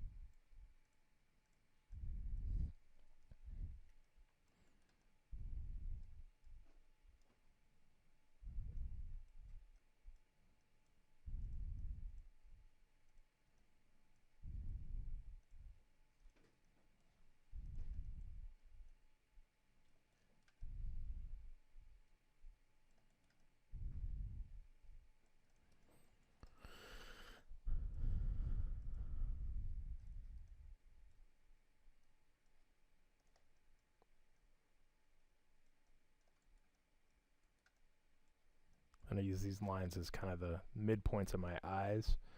So I come in here and just start building out where I think the eyes should be.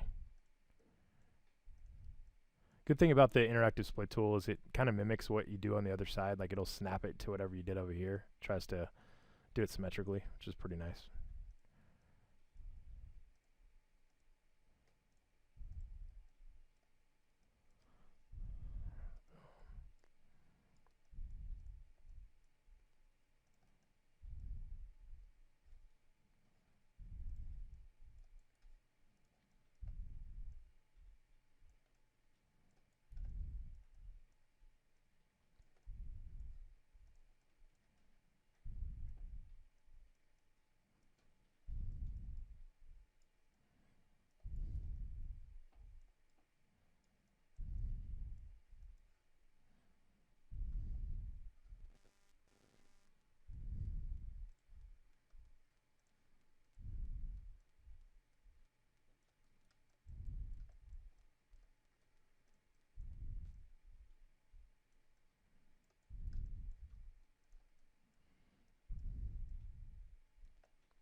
And really what I'm doing is I'm just kind of going through and defining features that would be on a face right now. I'll probably do the same thing right now that I've done before, and that's delete half the side of the model, and then we'll come back in and add it. So we got a rough idea of what our face is going to look like.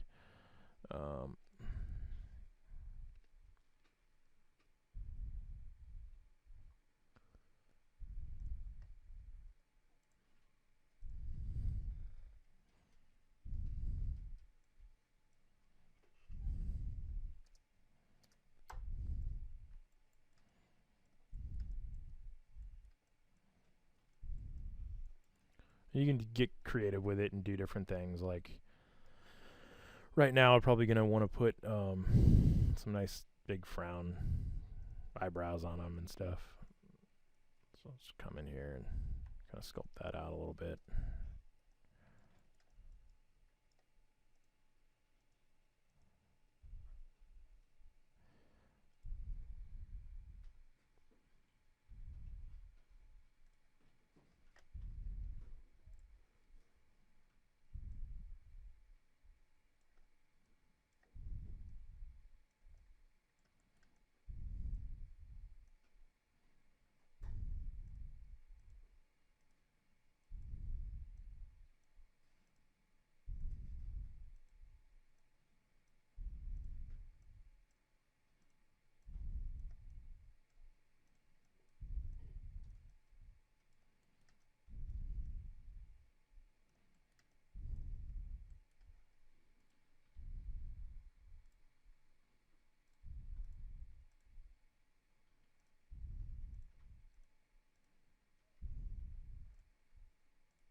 Really, I'm just adding details in here in the geometry right now. This is just me kind of methodically going through and doing what I think looks good.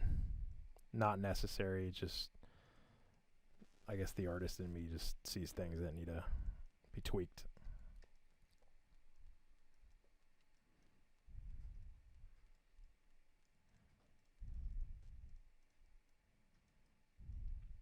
And again, if you think about your model too, this is where the majority of the geometry can go in a low poly model, is your head.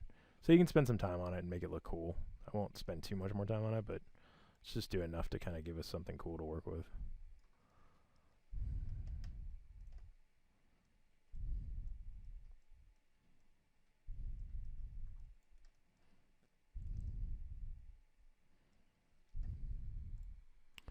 Should probably save, just to be safe.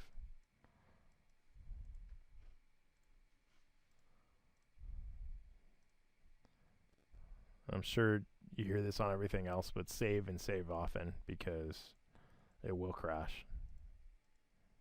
Always does. The most inconvenient times.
I'm gonna kind of give him a Judge Dredd lip a little bit.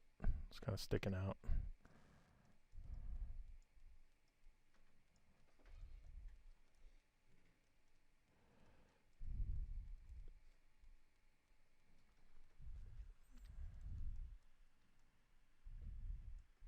Oops.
Ears on a low poly model, you really don't have to care about too much. I mean, just try to get just rough an ear in there that looks somewhat like an ear.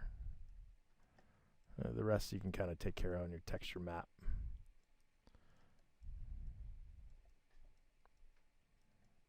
Just try to get it somewhat close. That's kind of the shape I like to use, and then I just extrude.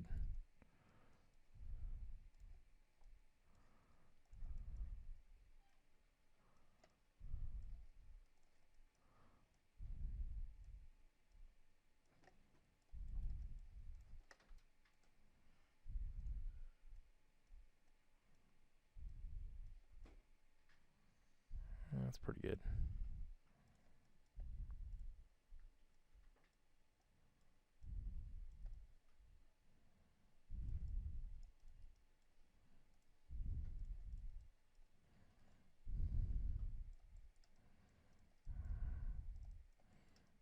Head looks a little big. Just shrink it down just a little bit.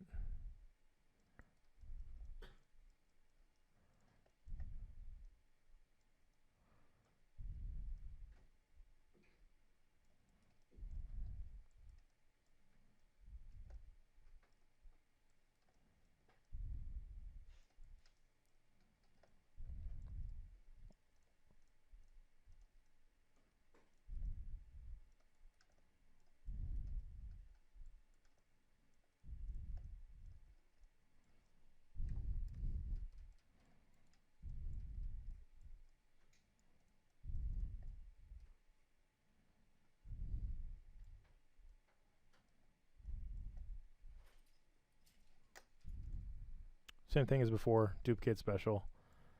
That gives us our full head. That's looking pretty cool.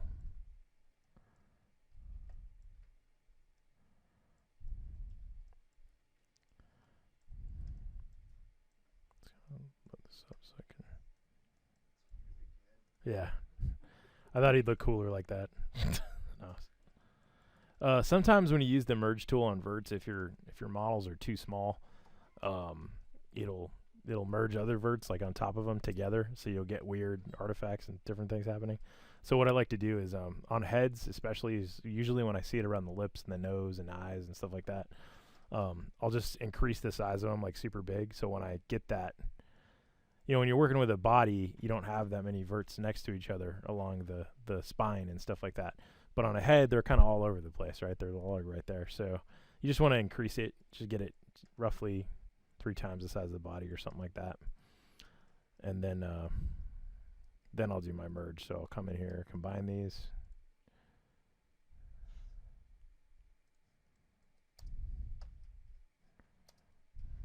Whoops. Have a big guy, big huge head, and then when you shoot him, his head just explodes. Yeah. So, and I like to go sections too. So I'll just select the top ones right here, kind of scale them together, and then merge. Then I'll do the middle part, scale them together, merge, and just kind of go down the line.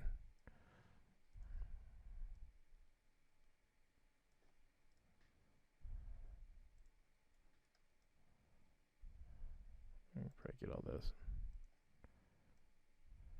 Just so the merge tool picks them up better?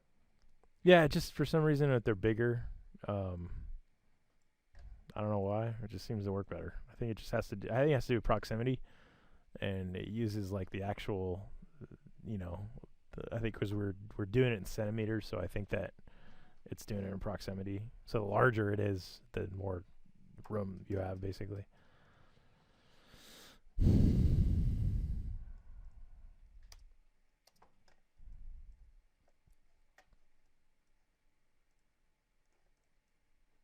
So there you go. Your badass head. Strength that down. Let's see.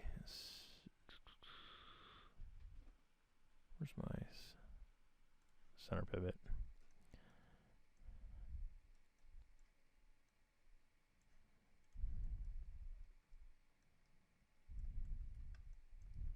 Oh, and also, just like Unity, if you hit the F tool, it'll focus in on something. So it's very, very, very similar to Unity in terms of the camera tools.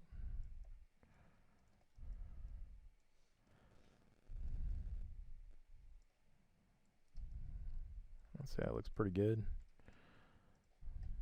Then same as before, just like we did with the foot, we're just going to come in here and stitch this all together.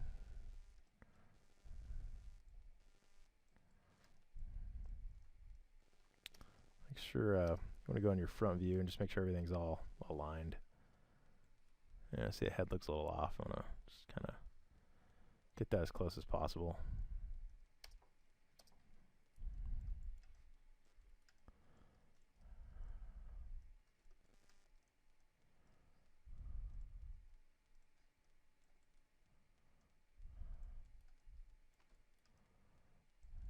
And same as before.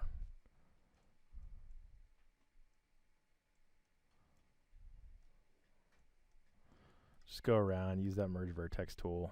Just connect that neck up to the head.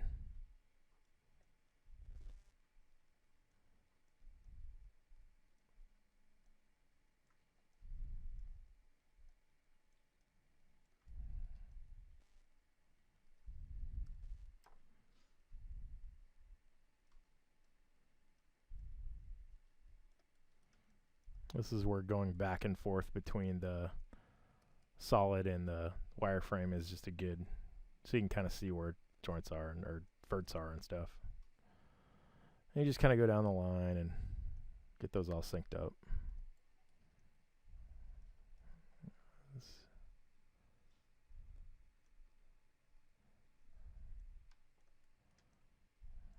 One more. Whoops.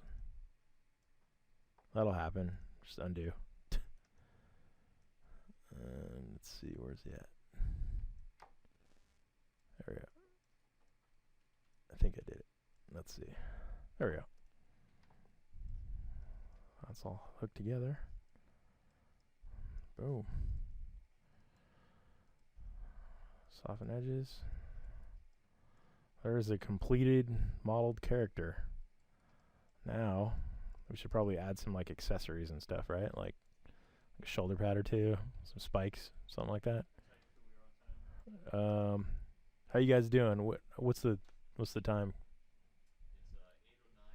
How much? What else? If you were to stop now and go to the other stuff, how much time would that take up? Let's do one shoulder pad. Okay. So we'll add one shoulder pad on this guy just to give him something different. So, super simple. Let's make a cube or a rectangle. Add some edge loops on it.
Again, just to make that, I just use soft selects. That's pretty much it. I just made a cube, subdivided it, used some soft selects just to kind of get the shape.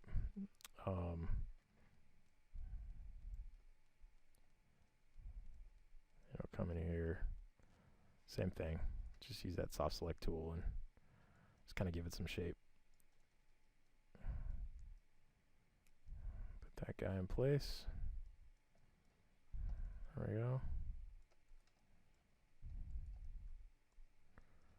And we can, for some spikes, we can just use the pyramid tool. This is low poly, you really don't need a lot of definition in them.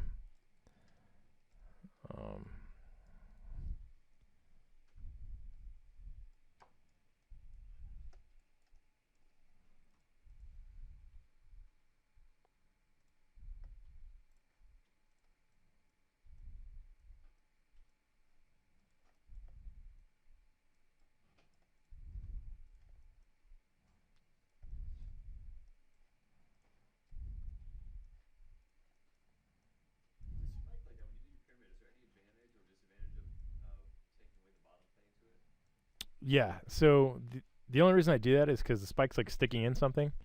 You're never ever going to see that bottom part. That's the reason I cut that out.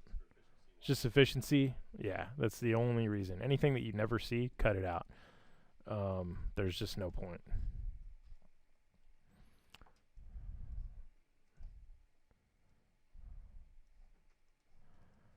So I'm just sticking some spikes on just to make him look cool.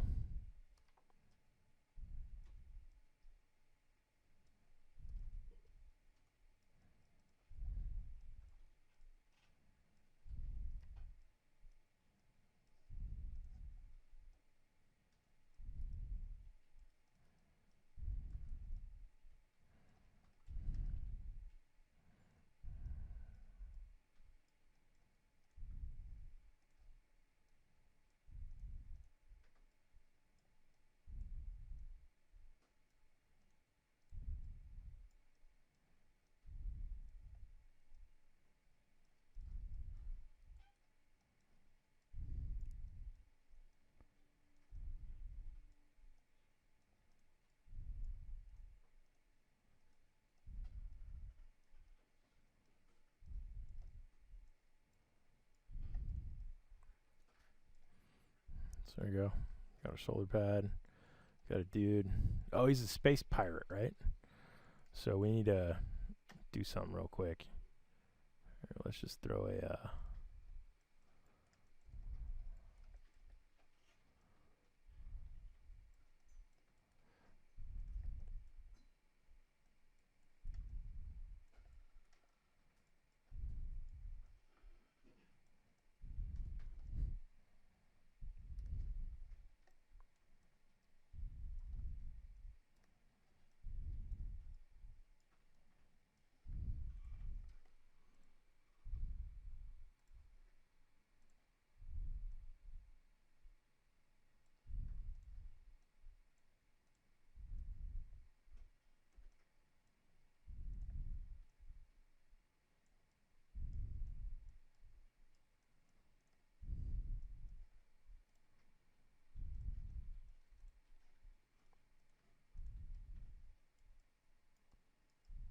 Oh, what the heck's going on here? What the...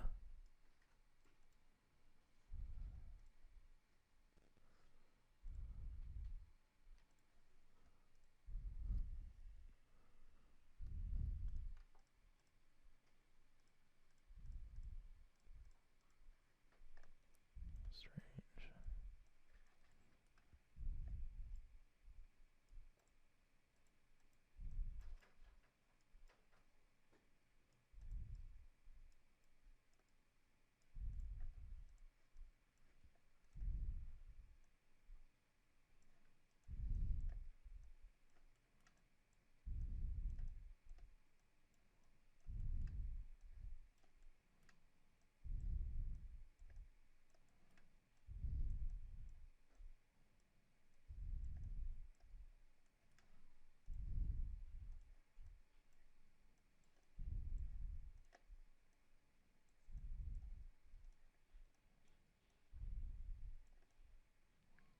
So because he's a space pirate, we'll just give him a patch going there. Because why not, right?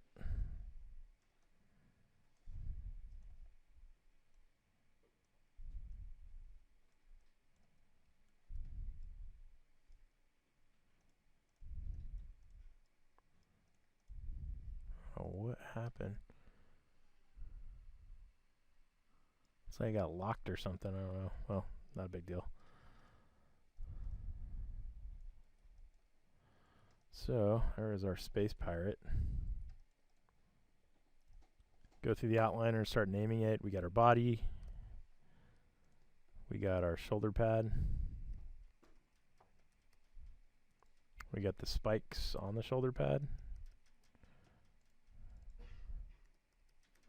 This is just naming it just so I know what's there. You don't have to do this. And Lord knows I don't do it a lot. I should more often, but you know, if you get a programmer or something, you probably, or you're a programmer yourself, you're trying to find something. It's always good to name things.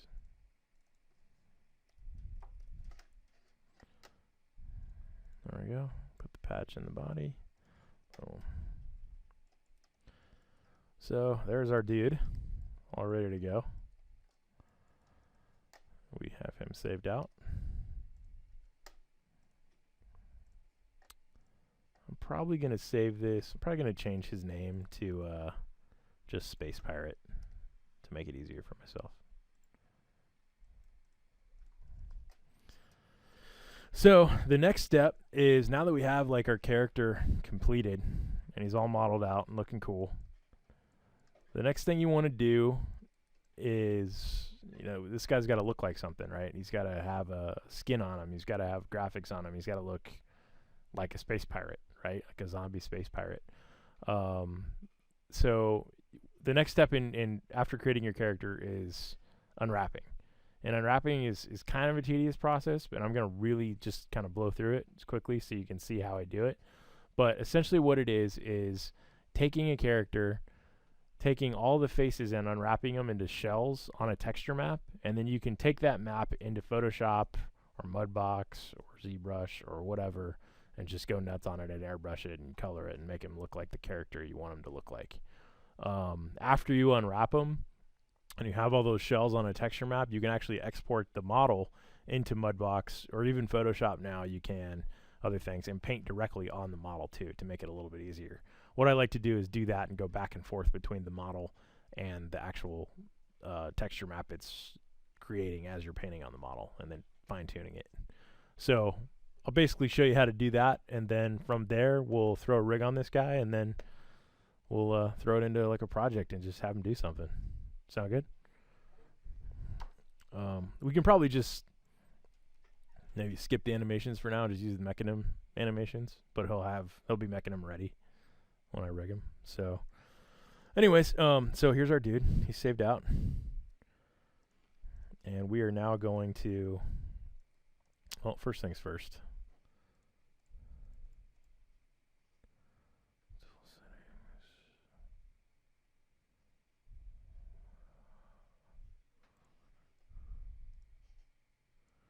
Let's just stick that shoulder pad in his body so he's all one piece.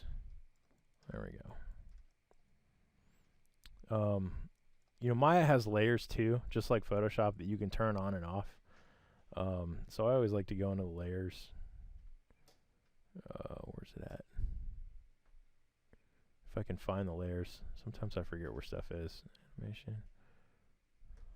General editor. Display layer editor. So I'll make some layers. I'll make a layer for his body.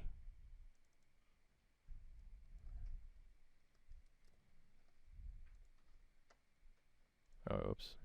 Oh, layers also works off the outliner, so it uses the same name, so you have to name things differently, which I think is odd. It's like the weirdest thing. But we'll just call it main body, I guess.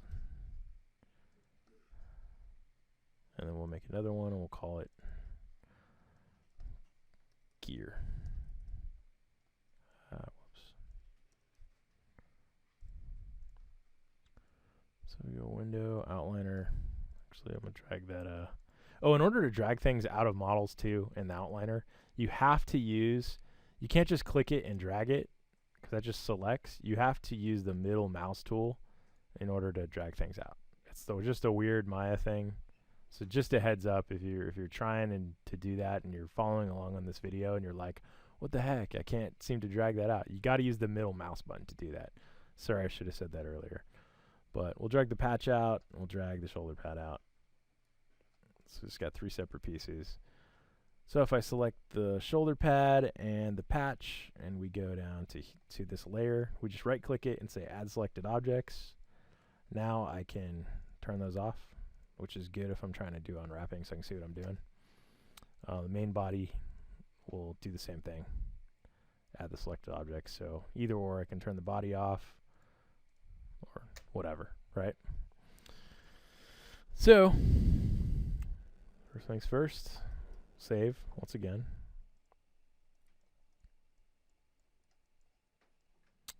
You want to select everything that you have on your model and just bottom out the transforms on it so it's just one size, right, for the model.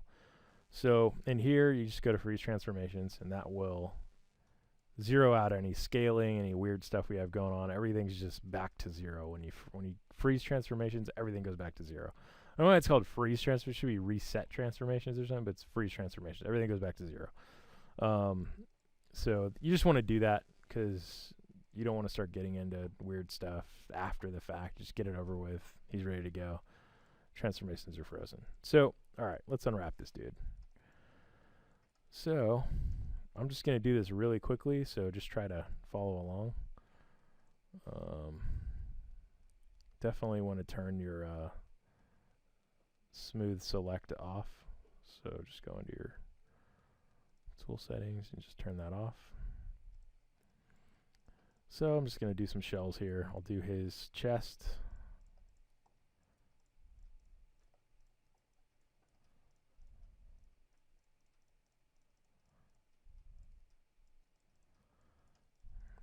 One thing you can do is do an unwrap on everything while he's halved. If you know it's going to be exactly the same on each side for like a standardized enemy character or whatever, totally symmetrical, you could literally just, instead of just take half of him, unwrap the whole thing, and then duplicate him, duplicate special.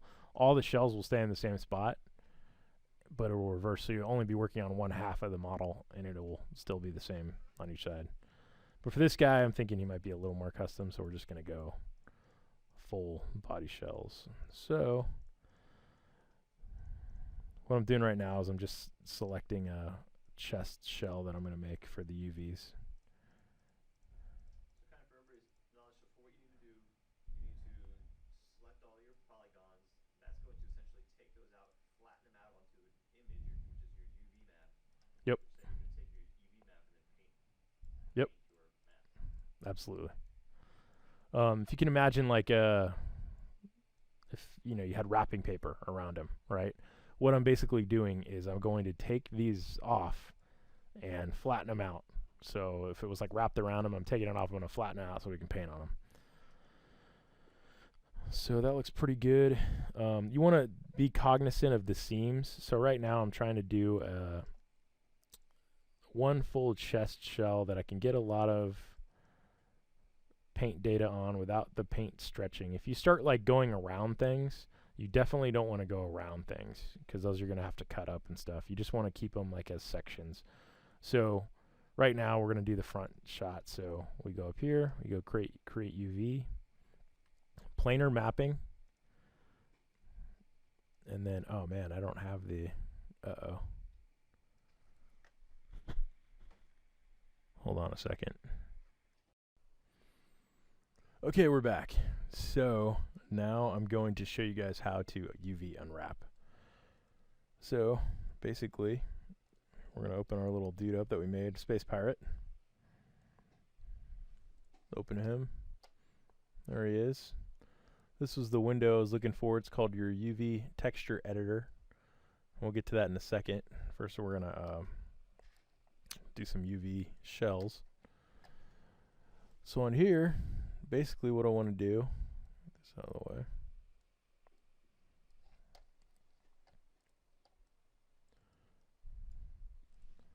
Is start creating these shells that I'm going to use to unwrap this guy.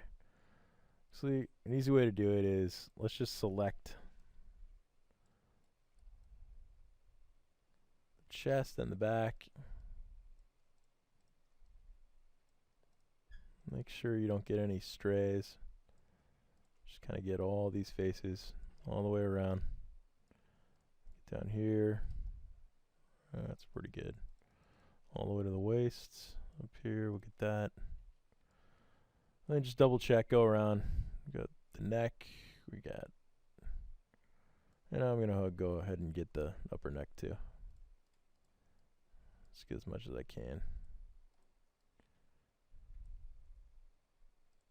What's the rule for what should you select by? Like, you can select by mostly colors you'll paint, kind of being the front chest, or? Yeah, I basically, well, I'm thinking of it as, I want to do a custom chest, custom back, neck. I don't want them to be too symmetrical. I just want them to have a lot of things I can paint on. That's pretty standard right there. So what we'll do is we'll go up here to create UVs. You're going to go to planar mapping. And then what that's going to do is it's going to give you this little window. And on there, since we're looking at our character at the Z axis, you see right here, you got your Y, your X is this way, Y is this way. And then looking straight at him is the Z. we want to use the Z camera to take a picture of these UVs, which is your planar mapping. Essentially, we're gonna planar map his chest and his back. So we'll set it to Z. We're good to go there. And we say apply. And it kind of gave me this planar map box. It shows where it basically took the picture from. And then from there, you'll also see on your UV texture editor window, you now have this UV shell, right?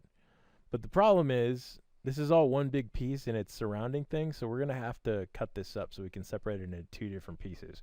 We're going to want a front chest and a back chest, right? So all we have to do is go through, move this off to the side, go through this model, and using your edge tool, you just go through, click here, click here, click here, whoops,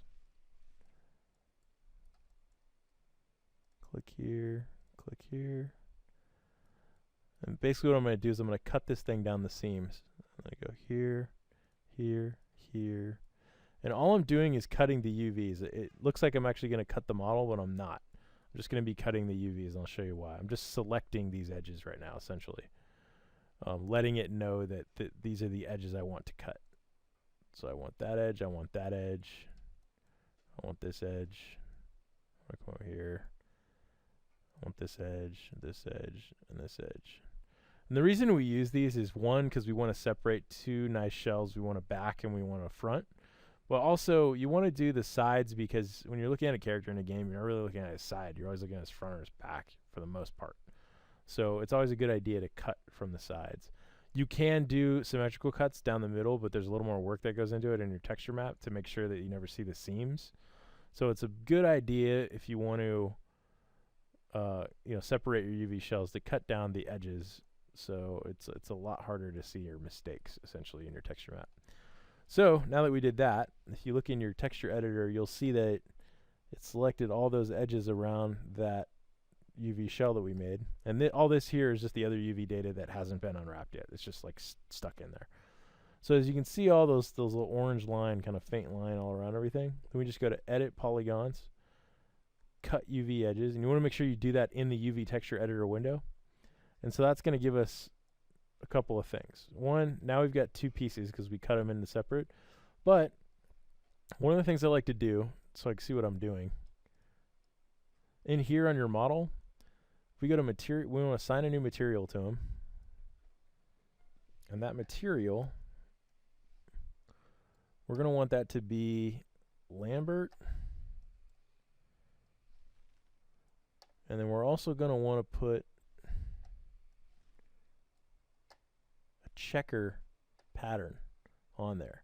And the reason why is because as we start flattening out these UVs, we're going to see what that does to those checkers. And the goal is to keep it as much of a checkerboard as possible without any weird pulling or stretching or anything going. Because basically what that is that is a texture of a checkerboard that it's putting on your character.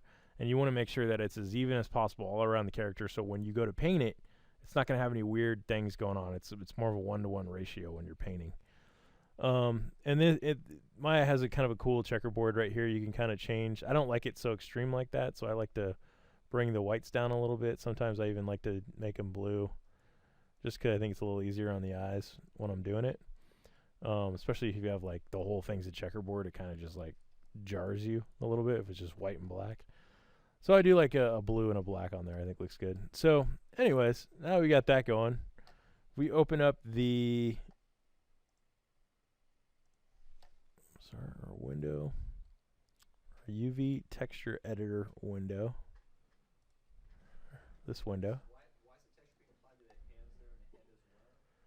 So right now, there's still UV data, just generic UV data that Maya created when we built this model, right? Like stretched UVs and everything we were making, all those things. That's what that's all about. There has been no UV creation. So it's just using basically model data, and that's where you're kind of getting these weird other things going on. They just haven't been fully unwrapped, and they're all stretched and weird and stuff like that. So the ones we do have right now are the chest and the back. Those are pretty close to being complete. So in here, what you want to do is select, now we have those two pieces, select your chest piece, and then you want to click this little tool, which is the best tool ever in the UVs. And right here it has an unfold, and what this is a slider. So if you click inside this, it gives you these two arrows. You just want to start pulling it out. As you pull it out, it will unwrap, and you can also see what it does to the UVs. And you can keep doing it too to get it even more and more basically flattened out. But it'll unwrap and unfold that UV. So now when you look at your model, you can see it's a lot more like a square pattern. So if we go in here, and even if it's not as close as if you want, you can even kind of manually go in like oh wait, I'm sorry, I'm looking at the back right now. That's right. Okay. Yeah, there you go. Yeah, you can see it looks a lot more like a square pattern. So basically, you go in, just try to make that as much as a squared pattern as possible. So you can see that looks pretty clean. So if you were to do an actual texture, you wouldn't have any weird things going on. There wouldn't be any weird stretching or anything. You kind of get like a... So you're making small squares so you're not stretching out a single texture over a large area. Well, yeah, the only reason I have this big right now is so I can see a lot of detail. I make it big like that so I can see a lot of detail to make sure that if I did a texture that had a lot of detail, it would still look okay, right? So that's what all those squares are for, essentially. If you saw any squares that were like being pulled in weird directions, then you'd know that something's up with that UV shell and I gotta fix it, right? So, yeah. Or something was still needed a seam cut in it or something, so it wasn't unfolding properly. So, if we go in and we click the back part right here, do the same thing, or this is actually the chest. We're going to use the unfold function. See, it kind of like cleaned up those, made them a little more straight. You can also relax the UVs and unfold some more. It's relax and unfold. It's kind of the two of those you want to use. And then I'm just going to build this up the same size as that back part. And just keep them generally the same size. You look at the two of them and make sure that the squares are the same on each side. And then basically all I'm going to do is I'm going to start laying out these pieces on the side right here. This is how I do it, just so I know like what I'm looking at. So when I'm done with this guy, I'm going to have all these shells kind of stacked up here, and then we're going to shrink them down. Once we have them all big and we kind of see this nice checkerboard texture around the whole thing that looks all clean, we're basically going to take all those and shrink them down and fit them inside this box. And then you're going to have your UV shells all like ready to go. Now, one thing you don't want to do is have your UVs overlap each other. So you don't want to have that happening. You want to have them like as close as you can, but like that, like right next to each other, right? So that's because the projection, whatever pixel data is inside that cage, essentially, is what gets applied to the model. So if you have a cage overlapping another cage, then you're going to see other stuff that you don't want going in different parts of the model in that. So you just make sure that the edges never touch. So they're all kind of like that. So we'll do the two arms right now. Go here. This out of the way. See what I'm doing. I'll close this channel box.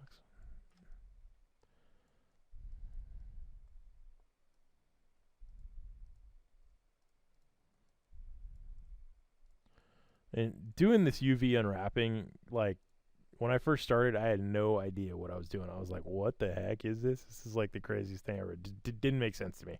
And I kept trying to do it, and I was just like, this is retarded. I don't even understand what the hell I'm doing. But you know what? If you just do it a couple of times, like, the reason that we're screen capturing this video is so you can watch how I do this like 100 times, and then you'll get it. Like, you'll get it pretty quickly. Just force yourself to do it. Then once you do it, you're like, this is actually pretty easy. It's not that hard at all. So what I'm going to do is just two arms right now. So I already got the chest in the back. We saw how I did that. So I selected that whole area and cut the seams, and you saw how I unfolded it. Or the same thing we're going to do for the arms. You know, I'm just getting all these squares, making sure that it's right along the edge of where the arm goes into there. Because we already mapped these, so we don't need that. We just need the outline kind of around it. So we'll go around that, make sure we got everything. Those look good on each side. And then we can probably get more of this wrist because I'm going to do the hand's always kind of another wonky one. So let's just get all this all the way up to the hand.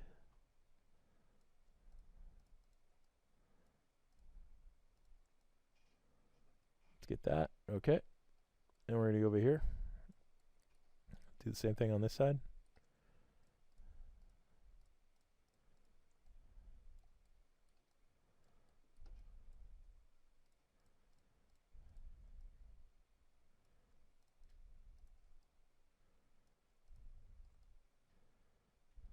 There we go. We got all that. So this time what I want to do is I'm actually going to want to cut the seams underneath the arm right there, because that's another spot like in a game where you're not really looking underneath the arm of the character. You're always looking front of the character, back of the character, side of the character. I'm never really looking inside there. So that's a good place to make the seam. So what we're going to do is we're going to, because he's in a T pose, this is called a T pose, we're actually going to project the UVs from above, so going down. So we're going to do it from the y-axis. So before we did the Z straight ahead, now we're going to go down from the y-axis. So same thing, you just got to create UVs, planar mapping, get this box, click the y-axis, apply. How's that? And then you'll see in the UV texture editor box, there's our two arms that it basically took a picture of from above. But we're not going to be able to unwrap them. And because I did two, you're already going to have two UV shells in there that were separate. They weren't connected, right? So you got that one on that side and that one on the other side. Each of those. So, oh, and then Maya crashes and Matt didn't save. Oh, but it's attempting to save. That means we can get it back. It's okay. It's all right. We say okay. We continue. And then we go and we get Maya back. All right, so we recover our file. A lot of times when that happens in Maya, it's because I didn't delete my history after a while, and the history just built up so much that it was just like, can't take it anymore, and it just deletes. So just go to delete all by type history. And then I'm just going to save this file because this was the one I recovered. So I'm going to save that as our pirate dude.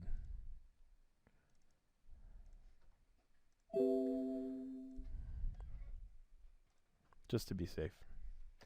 Okay. Can you expand the My window a little bit more to close that recording area? Yeah, absolutely. All right. Here we can probably, let's delete that. Bring this back. There we go. Okay. So, here's our pirate dude.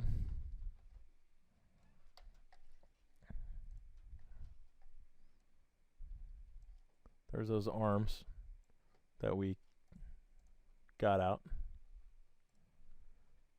They're the shells on the arms. So on those, the same thing. We want to make that seam down the bottom part of them. So we're just going to grab those edges.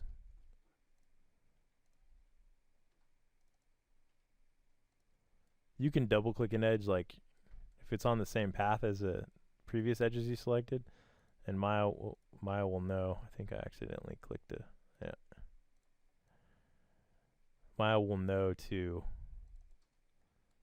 select the edges like to those if you double click. Alright, so got up to the hand on each side. There we go. Alright, so as you can see right there, it's got that line done. So you just go polygons, cut UV edges, then we grab that, and same thing. You use that unfold tool, and you're just going to drag and drag until it looks right. And then sometimes, like right now, it gets stuck, and you just got to keep doing it. And if it gets stuck even more, you can use the relax tool and then unfold again. Relax tool, unfold again. Yeah, it's super weird, but you can see like what it's doing. You know, basically it's really trying to unwrap that arm. So we're running into some issues right now. Right here, it's just having trouble with that.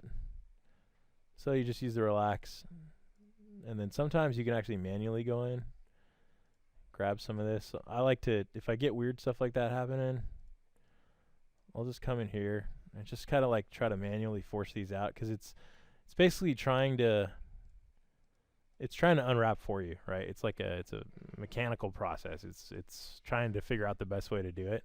So before Maya, like, pretty much had to do this by hand, and it was the worst ever. So now you have this nifty tool that does it for you, but you just kind of got to help it. So sometimes if you just drag some of these verts outside, make sure you're getting the right ones.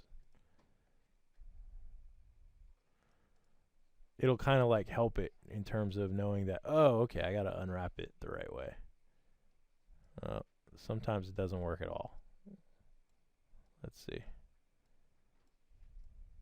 Come on, dude. What's going on here? It is not liking what's going on. All right.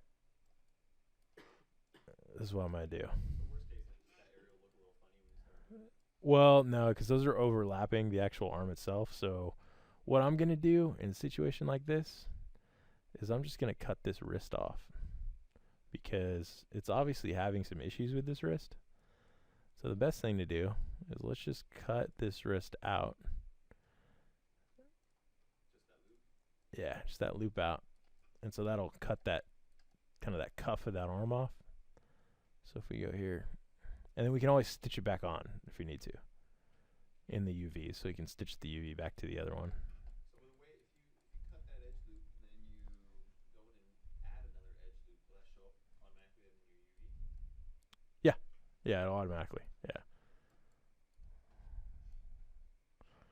Yeah, which is why if you do like a low poly character, unwrap them and then bring them into Mudbox or one of these things and sculpt, it'll keep the UV data from that low res one, so you'll still have the unwrapped areas in there and stuff, and it'll add the verts in. It's pretty cool. So okay, so polygons, cut UV edges. We'll take out that piece. I don't know what the heck was going on with that. So you go here, unfold that. There you go. That's a little better. A lot of times that happens too because of like little triangles like that. It'll just not know what to do. There's some weird stuff going on with this. I'm wondering if it's...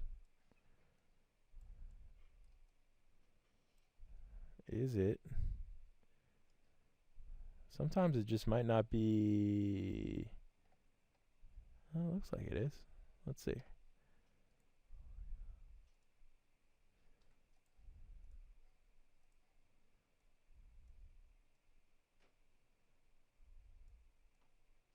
There you go.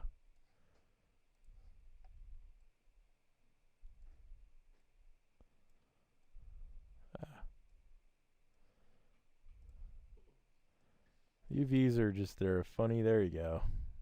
It's just a funny thing. Sometimes you just got to mess with them until they come out right. That was just weird. I don't know what was going on there.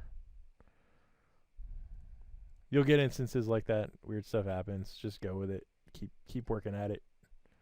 It will unwrap. It just takes some time.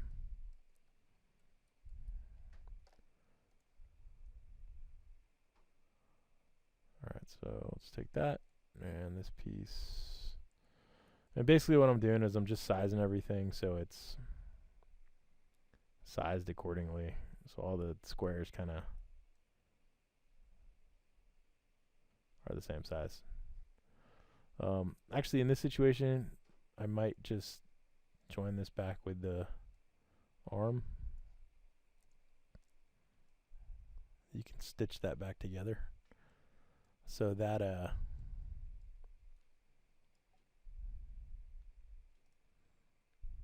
oh, is that it? There it is. Okay. So where I'd cut, as you can see on both, where I'd cut it, as I select the edges around there, just go around it, select all those edges. It's kind of a good thing it showed this because this happens a lot. So now you know how to fix it. So you just go polygons, And we go sew UV edges, and boom, puts them back together. So now you have one nice UV. Then you can use your unfold tool again. It's already unfolded. It's going to make it nice. There you go. Nice UVs. There we go. It's about close enough, right? Yeah, sure. And we got to do the same thing to the other side.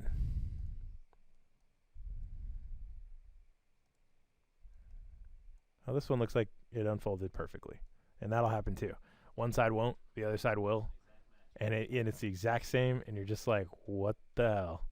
It's just, yeah, it's had no problems on that side. So you just get weird things like that sometimes. You just got to deal with it. But I will say this, Maya is the best program to do that. Like, to unwrap that and get nice UVs, it just does a really good job at that. All right, so we've got one side, we've got the other side. Now let's look at this real quick. Just make sure these are relatively the same size. Those look pretty good. I can unfold that a little more.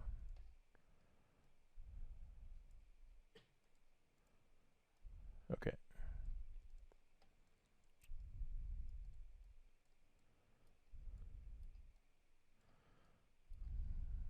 Hands are always a pain. So let's unwrap them. So same thing, just select all these. You want to do the fingers and the thumb and the palm all separately. And what I like to do, just to make it easy on myself, some people get really into the hands and stitching them together and making them all one piece, but I'm just like, they're hands, man. Like, you don't really have to go that crazy with them. So I'll just get that palm area. We'll do the same thing on this side. Bam, bam, bam. Let's grab all these.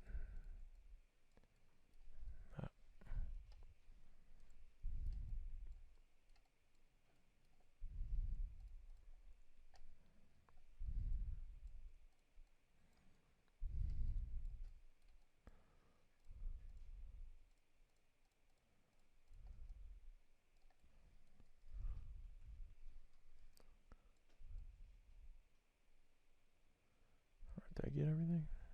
Let's see. That looks good. It's almost like a glove, right? You just kind of look at the hand and go, okay, got all the way around it. That's good. Got that on each side. Same thing as the arms. Just go create UVs, planar mapping. You know, we want to use our y-axis, axis. Get that. And then what I like to do on these is just cut them into two parts. Actually, no, we'll just cut it into one part here.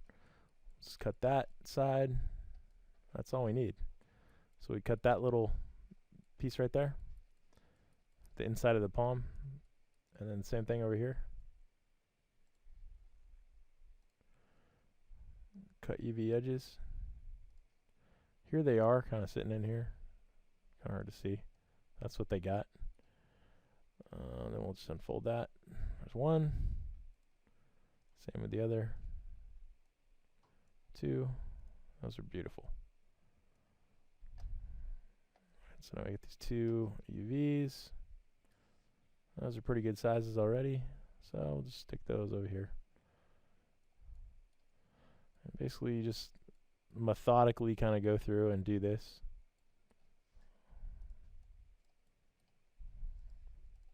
Put some good tunes on.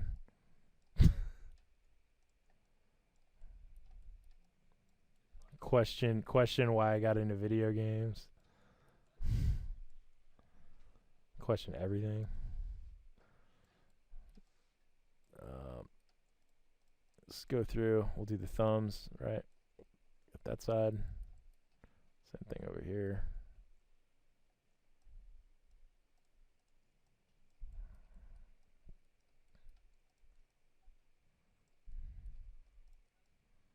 Right.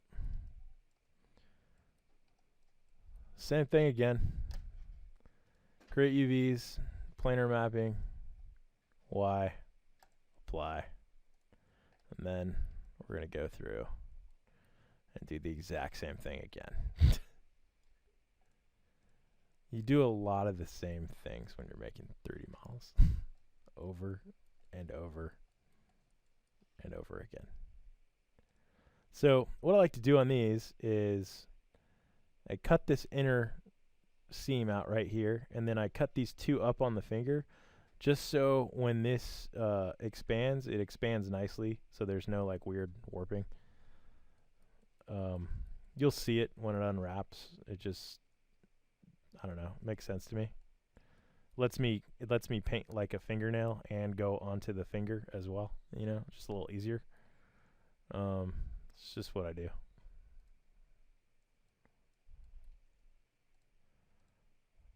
All right, so we got that. Polygons, we're gonna cut UV edges, come down here. We're gonna unfold that. Look at that, there's a thumb. Let's hope this one does the same thing. Oh, it's great. They're all coming in, nicely sized UVs. It's gonna be amazing to paint. And then we do the exact same thing on all these. This is probably the part as a 3D artist that you're just like, it's not the funnest, but once you get it done, you're so proud of what you did.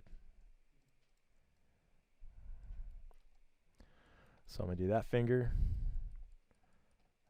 and then I'm going to do this finger. And this is where it comes in handy when you do like half and half of the model, and then you split it, right? So then it's like half the UVs are already done. You stitch it together and ready to go. But if you want your model to be custom and have little details and extra things on it, you can't use the same UVs. You gotta move them around.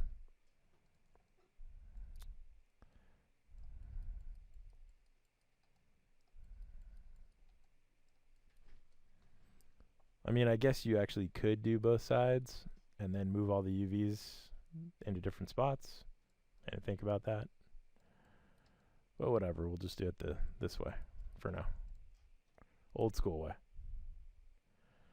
All right, so that looks good. And we're also going to do the pinky too, just to save some time. So we'll come through, pinkies.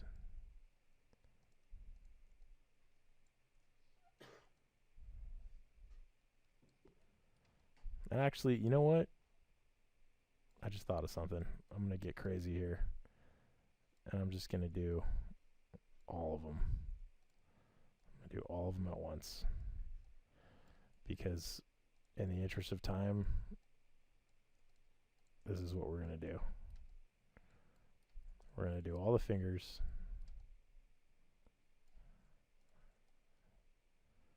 There we go. So if you're watching this video and you just are like, what the hell? Sorry. All right. So we're doing all the fingers. Same thing. We're just going to do the good old planar mapping. It's already set to Y, so you know what to do. Let's get in here with our edge tool. And then we just start cutting the edges out. Just bam, bam, bam.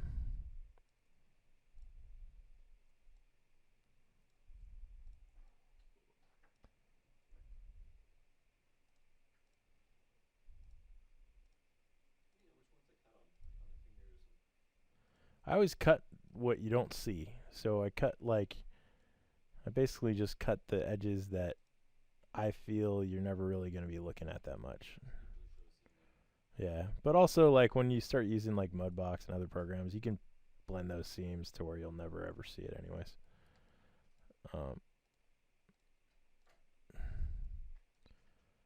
So I'm just cutting, those look pretty good. And then I got to do down the middle.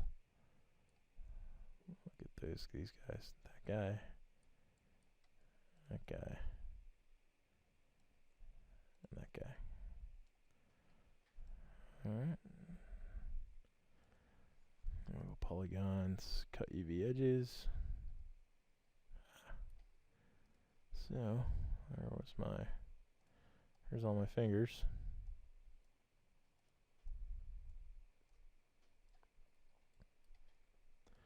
Let's unfold them, just like the thumb, right? Same thing.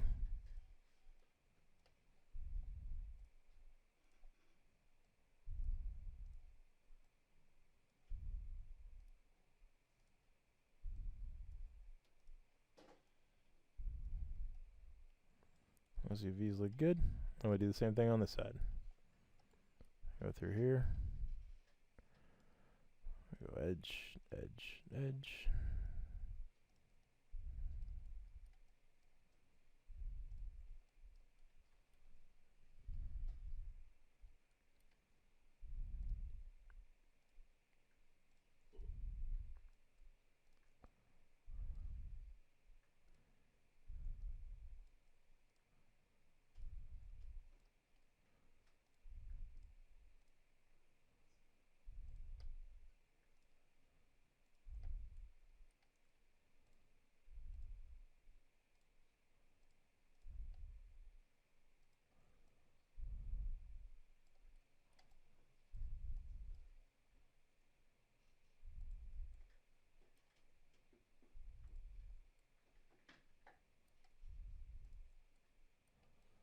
So there we go. Got all this. Got our fingers.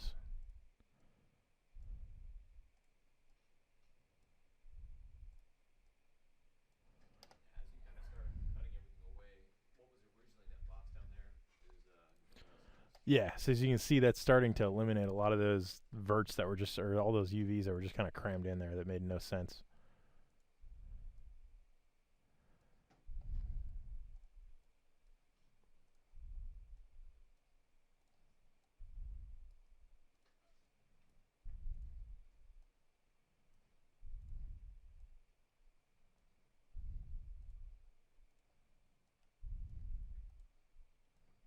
There you go. Those look pretty good. Yeah, those look pretty good. And don't worry about like when you see like the seams, you know, they're separate UVs, so you're gonna get like those type of seams and stuff. That'll all be fixed when we texture it. Those look pretty good. So we'll do the legs. Legs are pretty easy. You can literally just get. Oops. Oh, that's weird. Just get the whole leg.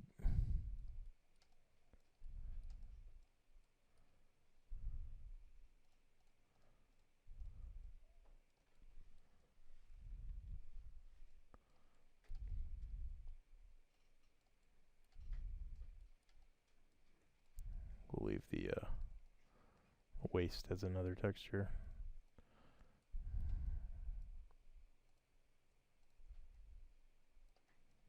That looks pretty good. Get that. We get this, this, this.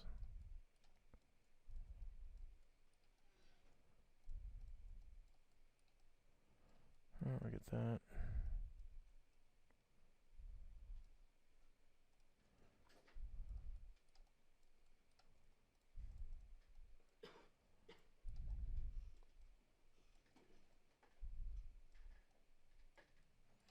We'll go all the way down to the bottom. Get all that.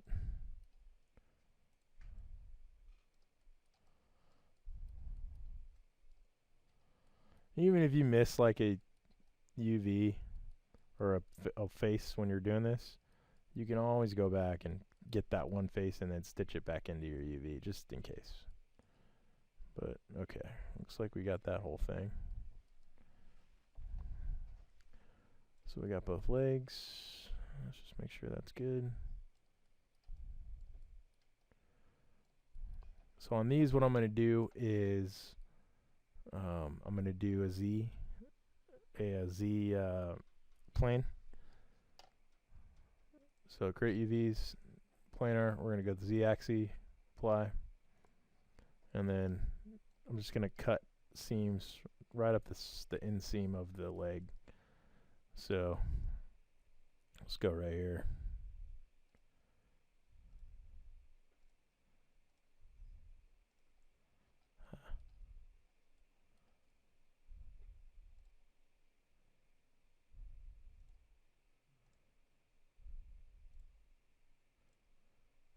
And just go all the way up the leg.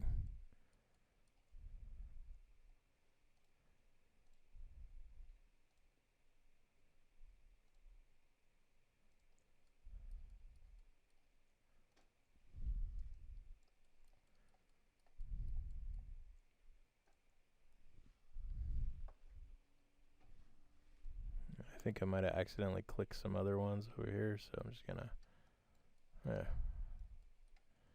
Whoops.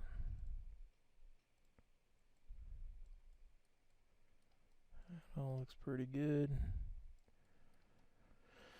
Alright, so we got that inseam, then we'll just do the other one. Just get them both at once. And I'm just shift clicking, just getting all these.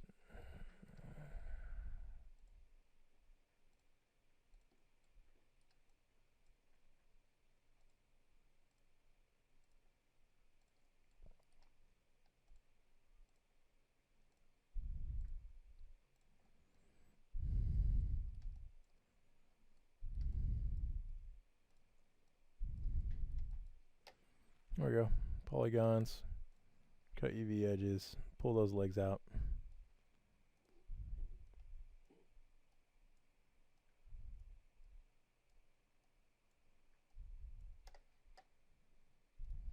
So we got the whole boot and the leg in there. Kind of see it did one of those. Just make sure those are kind of lined up. Generally the same size. That's good.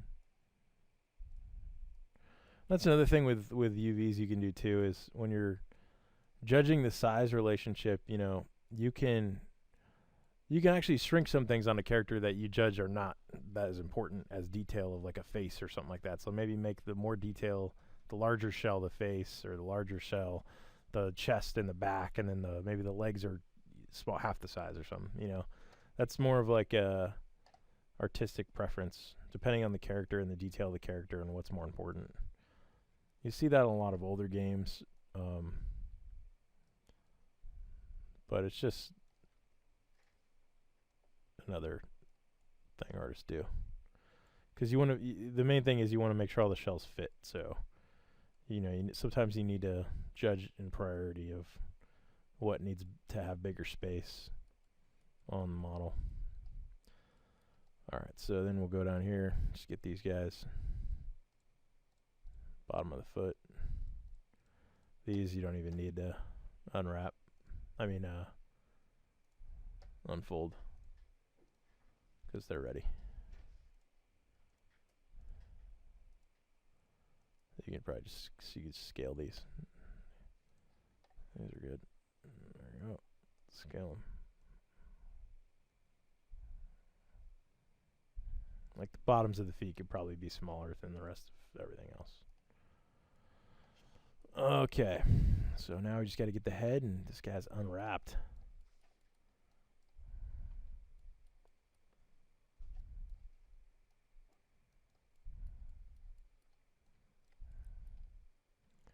So head's pretty easy. Select the entire head.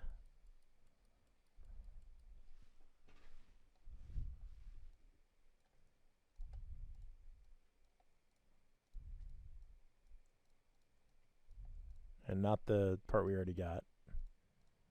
Just the head itself.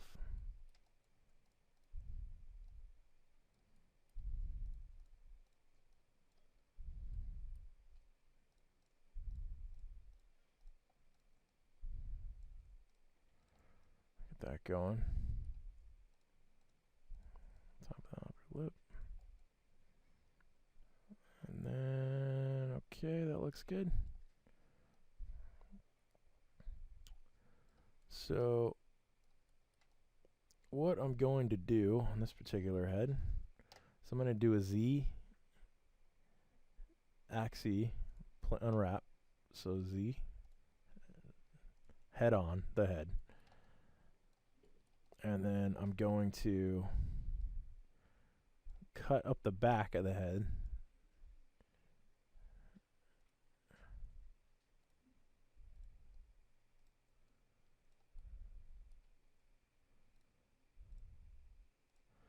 And you kind of want to go down the forehead a little bit. So about right there, the middle of the forehead.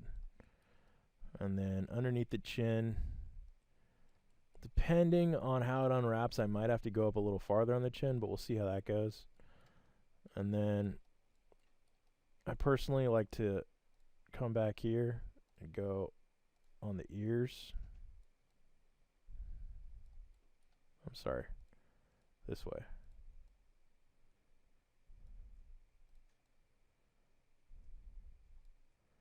And then come down like, no, not like that. Just like that.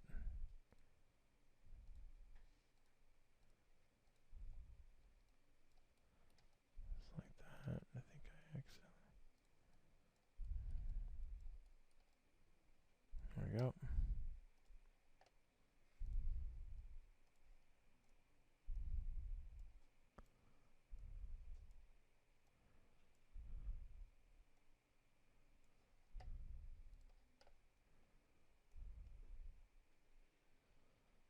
So the head you want to give a little more real estate to, just because it's going to have more detail in it. You can see there's some weird stuff going on in those ears. So that's where we come in here and see what exactly it's doing. So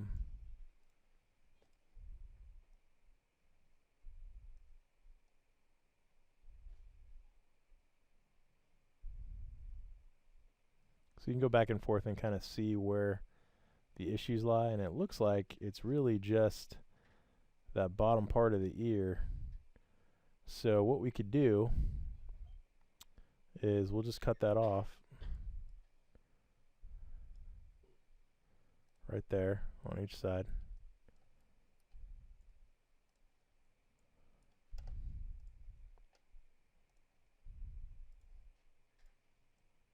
So we'll take those off. Get this, unfold it a little more. That looks great.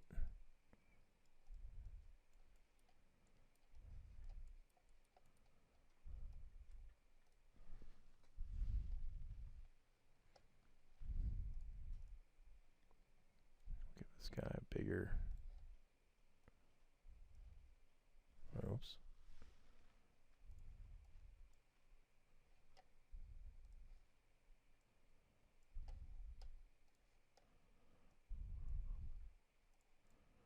And we'll just worry about these as part of the head.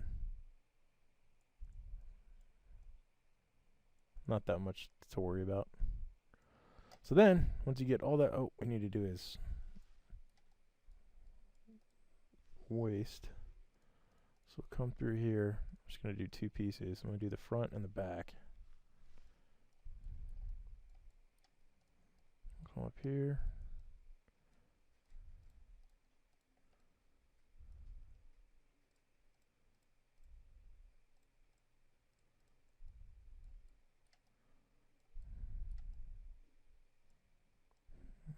Looks okay.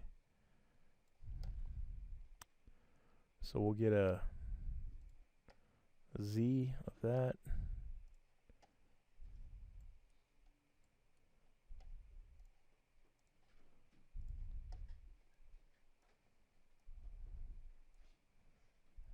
What's that part? Looks good. We'll go to the back side. Same thing. For the purpose of this tutorial, I won't get into unwrapping the shoulder blade or the that we made, like the other stuff, but that's I will do it. In the files you download, I'll have it unwrapped so you can see it, because that won't be really part of the rig. The spike piece that we made. Okay, so there's that. Same thing. Planar map that. Get that. And we'll unwrap it or unfold it.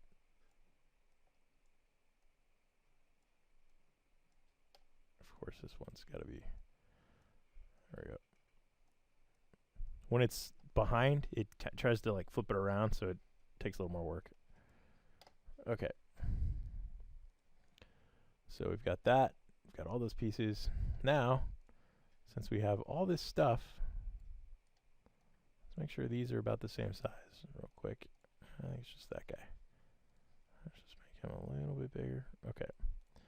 So as you can see your model, he's all unwrapped. And he's like checkerboard man, right? But he all looks pretty smooth. There's nothing weird going on. He's pretty ready to go and start rigging. So we'll take him. The main thing that you want to do is after you've made all these are your UV shells. So these are all the different things you're going to be able to paint to make this character who he is. So what we're going to have to do is we have to fit all these shells into, oh, looks like I missed some pieces. Where's that? Oh, whoops. Oh, that's weird. Doesn't look like that's anything. Or maybe I... Okay. Well, I will fix that up in the files you download, but... In reality, if you find that you just missed a couple things like that, rather than kind of having, what's the workflow on that? If it's tiny, can you leave it out? Like that on the lip, it didn't really look like it was anything. It might have been inside or something, so I might just say, whatever. But if it causes issues, right, then, yeah, delete it. But from what I could tell, I couldn't see anything going on, so sometimes you might just be able to get away with just sticking them somewhere else and not worrying about it. But, so we'll take all that down. Oh, oops, take all this down. And now it's just kind of like Tetris, right? Would it be Tetris? Yeah, where you gotta like fit everything into the spot. So They can't be overlapping on top of each other? cannot be overlapping unless they're sharing the same texture data. So unless you want like the shoes to be exactly the same, then just lay one UV right on top of the other and you're good to go. Like a lot of times for hands, I'll just make them one hand and then I'll just blend it. But it's kind of nice to have all separate stuff. I won't lie. So let me see here. So I could probably make this a little bigger. This is kind of a challenge, but you just get in here and start putting them in. There is. I don't have the software. There is auto packer tools that you could literally unwrap your whole model, bring it into an auto packer, and it'll just take all your UVs and like make them fit, which is great. There's a couple of UV packer, I think, is one of the tools. There's a couple different ones people use. Both. There's external tools and plugins and stuff like that. Companies make them. Saves time if you have one.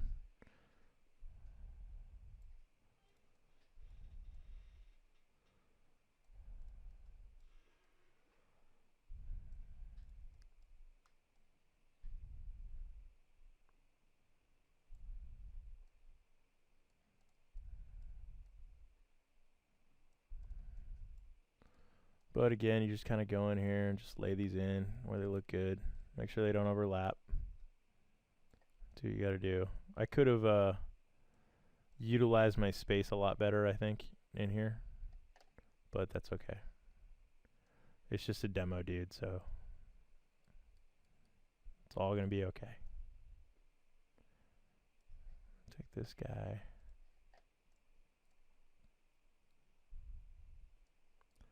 You know, you just kind of lay your UVs in there so they don't touch each other. The bigger they are and the more space they fill up in here, like the tighter you can pack all the UV shells, the better resolution you're going to get on your character. So if you can imagine this as 1024 by 1024, that's your resolution you're getting.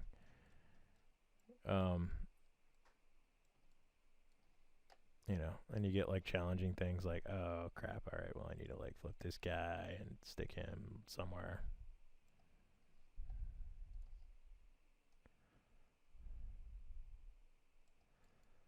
Like that, move these guys.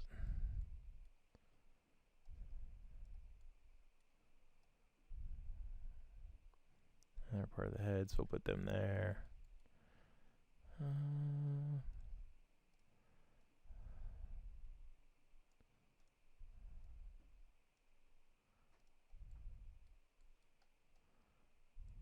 Oops.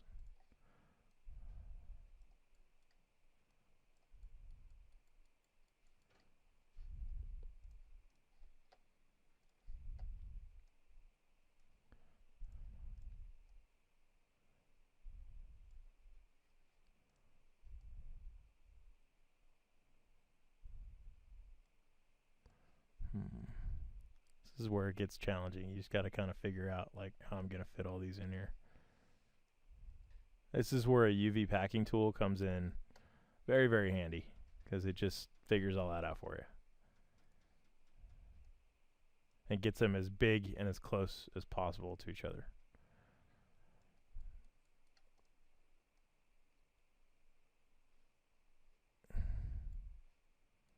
Okay. Oh, looks like it's going to fit. Oh.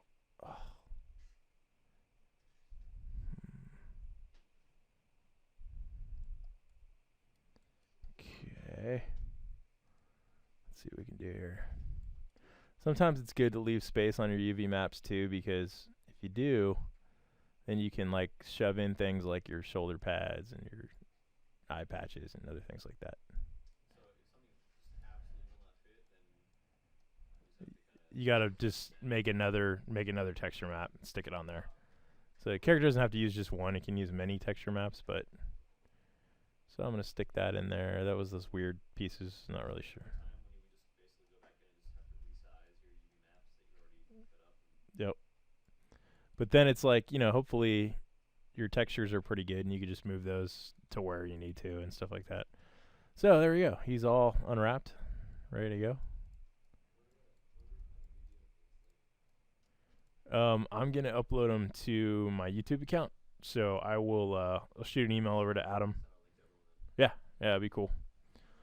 And I'm thinking, in the interest of time tonight, I know you guys want to get going, but why don't we save rigging for another class? Or I could just do a rigging demo myself and throw it up on the YouTube channel and then have all the files ready for everybody, if that works. Does that sound good? You guys are not here at 10 o'clock? So. Oh. Well, what do you guys? You guys want to see rigging or what? I'll let everybody else decide. Would you guys rather see it now, watch a video? How long will it take? Rigging's probably going to take like 45 minutes.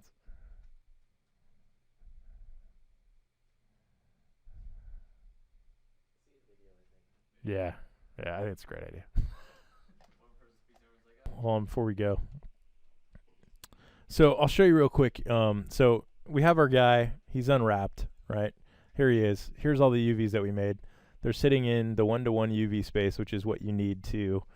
This is called the 1-to-1 space, right? So when you're designing a character and everything, you usually want to keep all your UVs in a 1-to-1 space. Here it is, right? So what we can do, now that we have that character done, well, first we can save, because we don't want to lose that. That was a lot of work.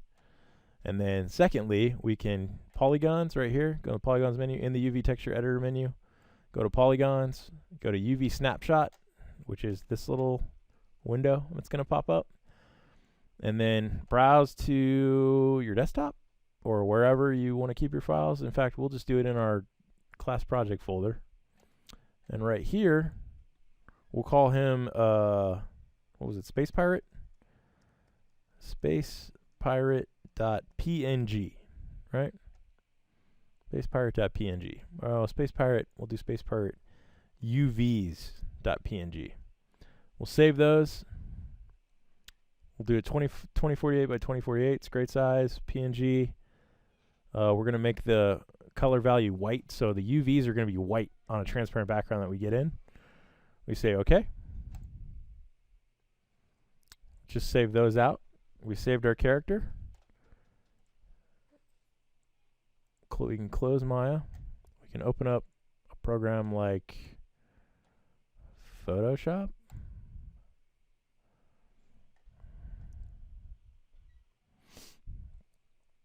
Wait for Photoshop to load. There we go. And then in Photoshop, I always like to open.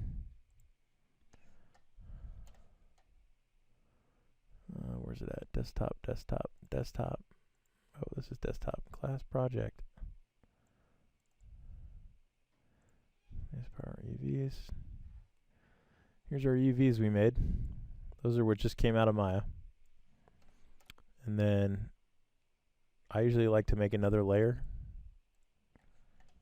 because right now they're sitting on a transparent background.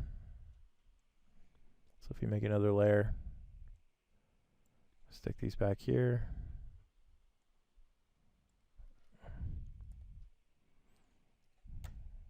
can see that layer. And color in my UV so I can see what I'm looking at. Sometimes I'll double them up too, just so I can get a better idea. But now you have a perfect little file to work on and paint on this layer. Just go in here and start painting your model. So this is where you'd come in and you kind of see that outline that we just made, which is really nice. But then in here you just start going in and, you know, obviously start painting up a character and doing what you got to do.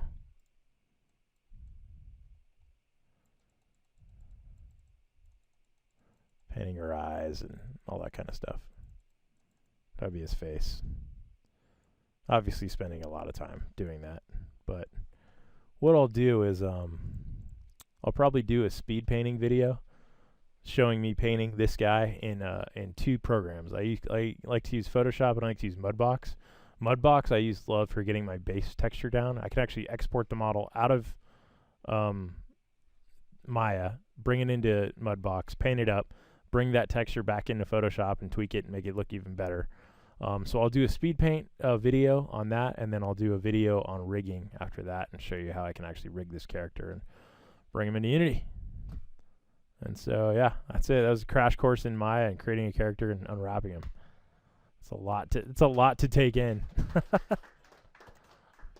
So hopefully you learned a lot, and we will do some more in some other videos.